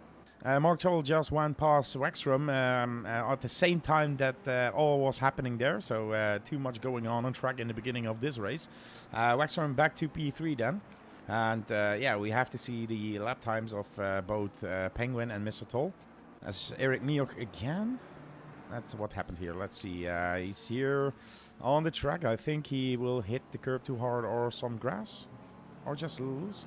Oh, way too fast there. Whoa. And yeah, just cutting corners here and going back on track. And yeah, that's how you get drive-throughs and everything. Yeah, that's not the Eric Mioch that we know, and I'm beginning to wonder whether he's either having some issues massively with the tyres here, or he's actually having a technical issue. So just keep an eye out on Eric Mioch. He might be a little bit out there, but that's not the Eric Mioch that we've grown to know in this team. And we can see it's McLaren from McLaren in this pack, and I haven't got a clue which one's been driven by which person. Eric Mioch says he's 13th, and I'm not sure who that. That's the 16 behind, trying to work out where he is actually placed. We got Bradley Burgett behind, and Matt Sill maybe getting involved there. Morten Pillman Jensen trying to get involved, and it's all kicking off. There's 4 McLarens in this pack, and there's only What is one that I Miak can tell. doing? Yeah, I think he's having a huge issue here, and yeah, rightly looks like he's pulling out of the way just to avoid anything. It's not the Eric Miok that we've grown to know, and I think he's starting to have a few technical issues there. I think so as well. I think his braking pedal or something is wrong because he's going way too fast into corners and everything. So maybe a setting changed. The thing is that he cut so much of that corner that it doesn't count as a lap. So he's a lap down. That's the reason why he jumped to 13. And yeah, you see him park the car now. I think it's over for Eric Mioch. Yep, he parks the car into the pit lane. So I think a technical issue indeed for him. Wexstrom then in P3, Vrouwenrad is now in P4 and trying to close that gap. Stace van der Horn had a better race this one in race number 3. Currently in P5. Let me see, because yeah, Danny Jansen, yeah, normally we see him a little bit more in the front, but I guess he was involved in that incident at the start, so he lost some positions again. And then Matt Sill, yeah. In current battle with Bradley Bergen in front of him. Yeah, he's Bradley's doing a great job. This he's battling back and everything. Managed to get some positions. Had some bad luck again. Is bad luck something a driver can avoid? Yes and no to an extent. I mean, a lot of people will say, "Oh, I'm going through a bad luck spell. I'm constantly getting hit," or I'm going through a slump and I'm not performing as well as I know that I can. It can be avoided to an extent. I think as a driver, you're always conscious of your own performance and wanting to do better. I had a fantastic 2021 and unfortunately a rather sort of dead start to 2022 when it hasn't really bounced back the way that I wanted. And the way that I've tried to avoid mine and try and get out of that is just to be as consistent as possible in these races. Not have too high of an expectation and push the car too high, but to go, right, if we can get, say, maybe top 15 in a big race, a 24-hour race or a 6-hour race or something along those lines, and consistently be in that top 15, then we can start working forwards. And I think that's probably the best way to get out of these slumps that some of these drivers might be facing. Yeah, that's perfectly explained there. Remco Zauer, in the meantime, went off track again. Really struggling with that rider, but yeah, still, I have respect that he tries it to race this bad boy around the track here. Well, I've nicknamed Remco Sauer Mad Lad because he's going to be driving the LMP1 with us in iRacing for the 24 Hours of Le Mans this year, and I think it only sums him up even more as a mad lad when he's driving the Reiter completely sideways and just got a huge smile on his face. So yeah, that's going to explain why Mr. Remco Sauer is a fellow mad lad. But onto the battle, as you were just about to say, Mr. Guru, it's Mark Toll who's starting to breathe down the neck of Desert Penguin, isn't it? Yeah, I was looking at the lap times, and amazing to see that Desert Penguin still has the fastest lap time. Not anymore. It's now Mr. Toll who just set the fastest lap time, 1:58.490 on race pace. So the lap times of those guys are just around 1/10 of a different. It was in the favor of Desert, now it's in the favor of Mark Toll. So yeah, it's still 2 seconds. The gap isn't getting smaller and smaller like I thought it would be. But yeah, he's creeping up. And I think at the end we will have a nice battle coming up here for that winning position P1 of race number 3. Yeah, it's going to be definitely an interesting end. We've got 11 minutes left, and all it takes is a small mistake on Desert Penguin's end, and Mark Toll is going to be starting to breathe down the neck and have that slipstream effect down the Wellington Straight. So yeah, who knows? That's anybody's games towards the front of the pack. But looking at this battle here, we've got 5th, 6th, and 7th. That's Van der Horn, Klein, and Janssen. They're starting to heat up here, and a move looks like possibly from Janssen. Nope, that's a bad camera angle from my point of perspective. I know as a driver you don't make a move there. And is that Van der Horn just lost the rear again? Yep. Let's see it back. What happened exactly in heli view? We can see it better. Yeah, it's the same issue he's been facing all day, isn't Oh, it? yeah. The rear Too instability much. of the car there, and Looks like a massive tank slapper. yeah, I think that's it's been a difficult learning process for Thijs van der Hoorn, this one in particular, because you could previously do that in the Porsche and have that rear end stability, and I think he's gone into the corner expecting that, and since the 1.8 update that inevitably changed all the tyre model, he's not been able to keep up with it in the same way that he did when he was driving that thing as his main car. It was such a fast driver in that Porsche. Yeah, like I said, we had the World Championship in December. He won it. Stage 1 of the Racing to the Weekend run from January to April. He won it as well on points. And now the second one he was leading. I think he will lose it today. But yeah, an amazing driver. And seeing him struggle so much with that Porsche is not the way we are seeing Mr. van der Hoorn normally. Yeah, I think Mr. Van der Hoorn is another one of our drivers that had a fantastic 2021 campaign.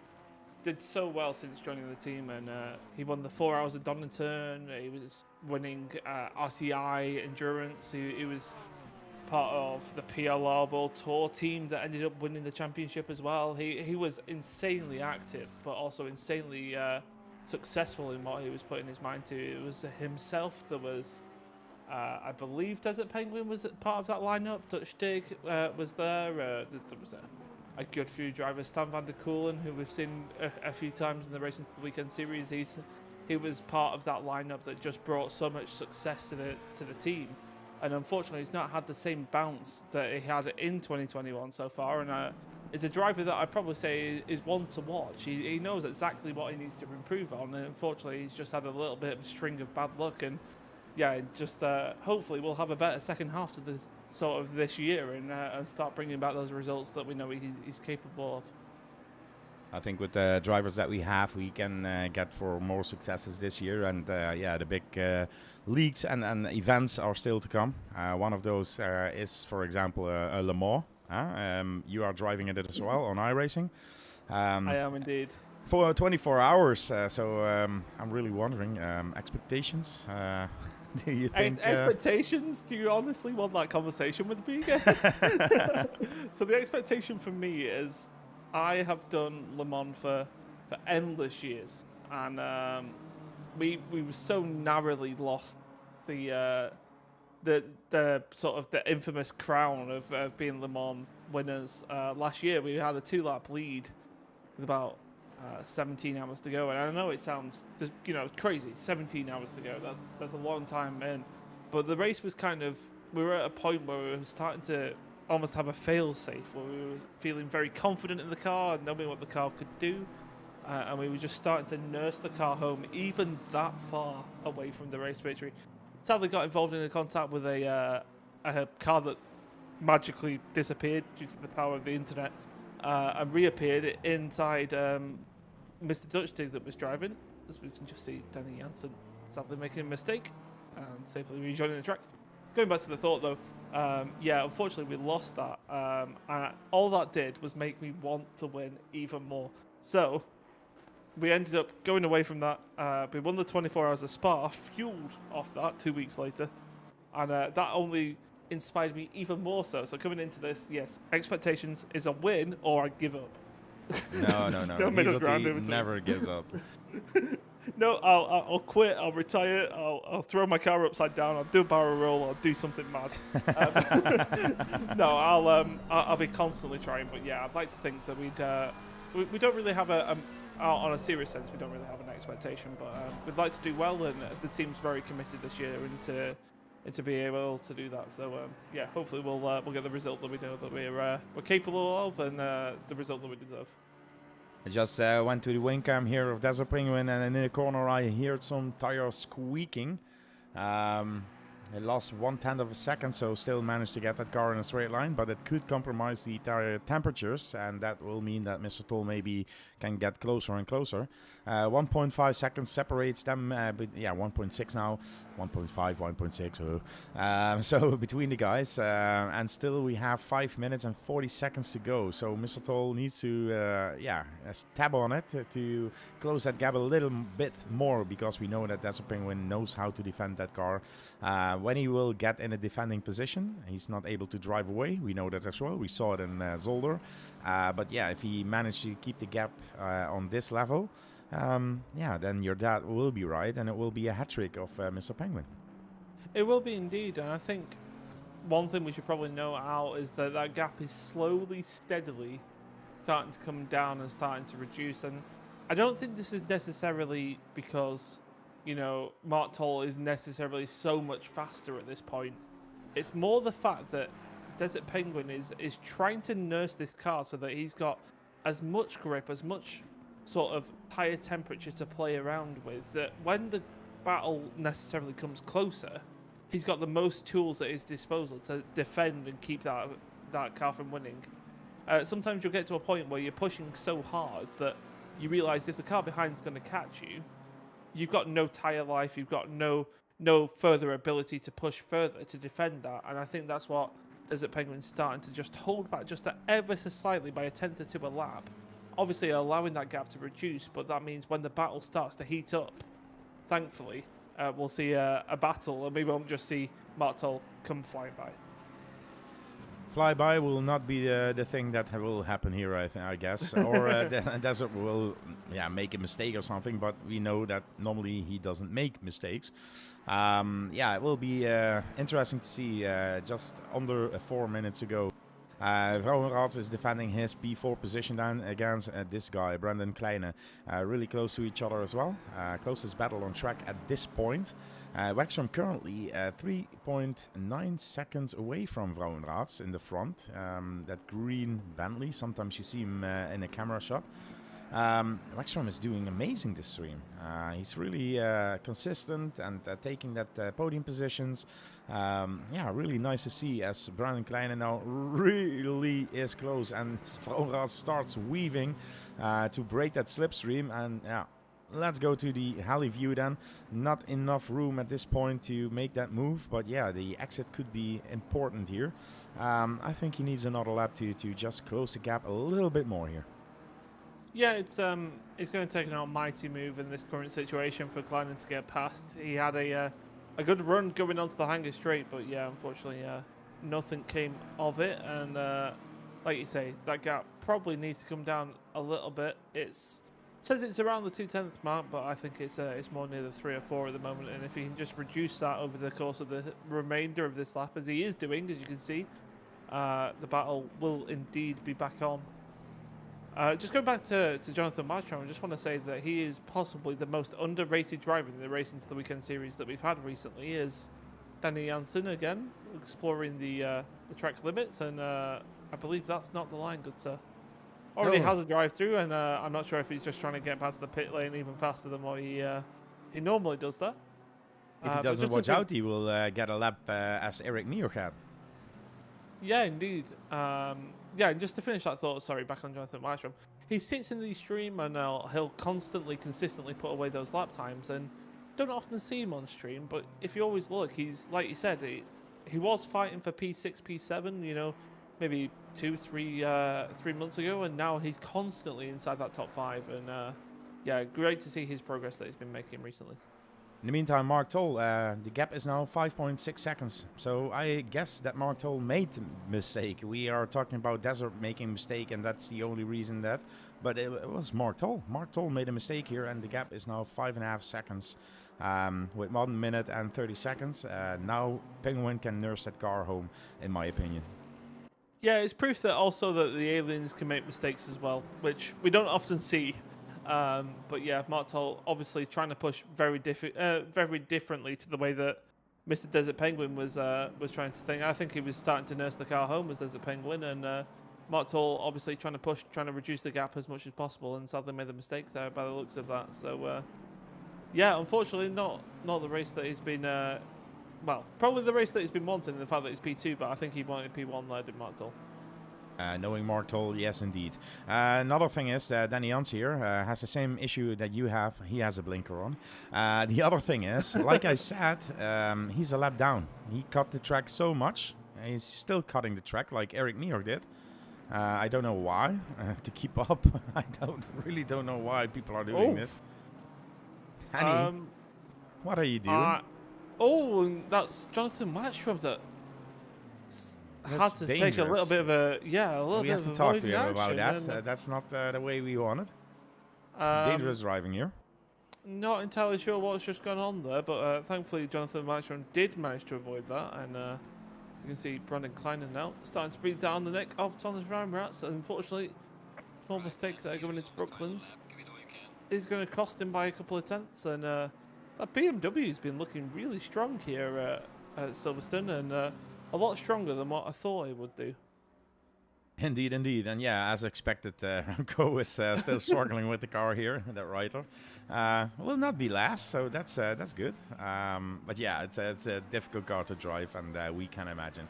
Mr. Penguin then, and the last lap here, still 5 seconds ahead of Mr. Toll, who had some traffic there. Oh, that's Remco. Oh, you see, this is team orders. Remco's just holding Mark Toll up. That's the only thing that it is. Is he actually going for a move? No, I thought he was going to go for a move. I thought so as well. It seemed that he dived to the inside, but yeah, it's a done move there. So Desert on the move to his hat trick here on the Racing to the Weekend number 66. Brandon Kleine then still behind Mr. Vrouwenraad. He cannot make the move done. They are so close.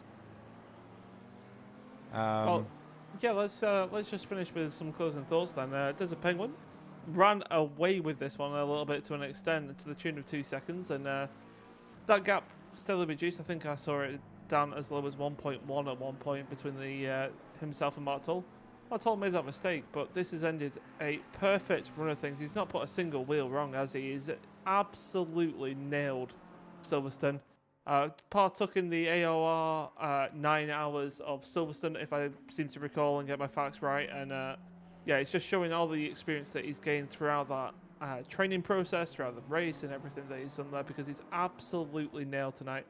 Desert Penguin then, in that infamous 717 McLaren, takes victory and absolutely, hopefully extends the lead and overtakes Thijs van der Hoorn, and there you are. Confetti on your screen, big crowns in the chat for that guy. Absolutely nailed all 3 races. Mark Toll finds himself in P2. 5 seconds behind, he was closing towards the end, but I think Desert Penguin just let off that throttle. Mr. Bartram, like I say, unheard of in terms of his level of consistency. He's been absolutely fantastic tonight. Finishes P3 ahead of the legendary Thomas Raumrats. He'll be happy with P4 ahead of Brandon Klein, and those two were fighting closely, weren't they? 1.3 seconds at the end between there.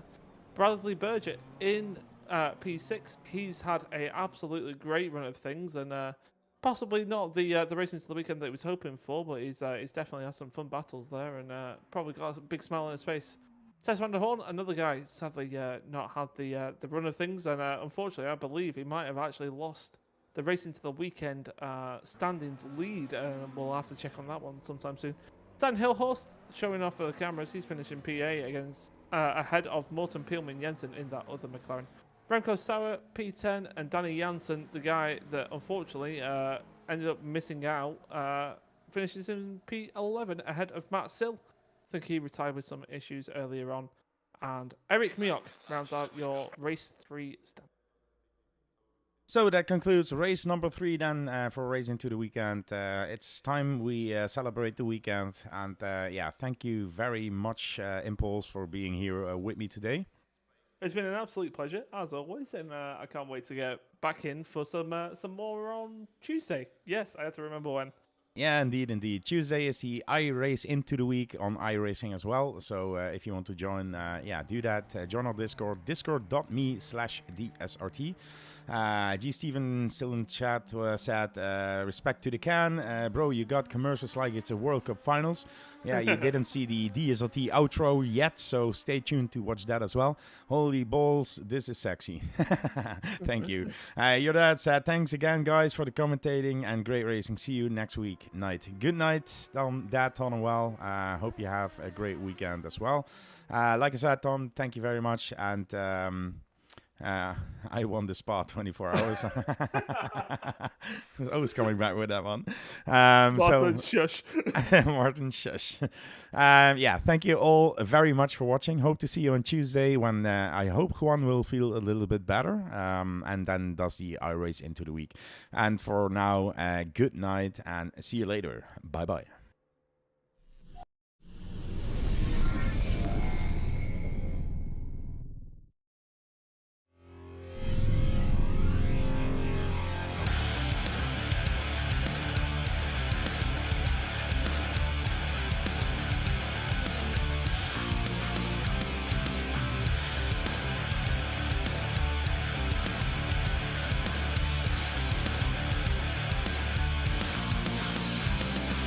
Pedal to the metal, hear the engines roar, keeping your eyes as cold as ice.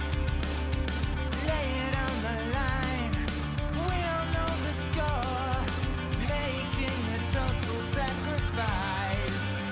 Never give up, never back down, eat my dust, and you'll never take our crown.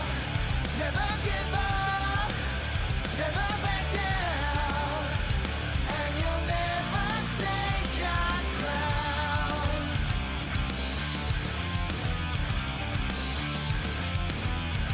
And you'll never take our crown.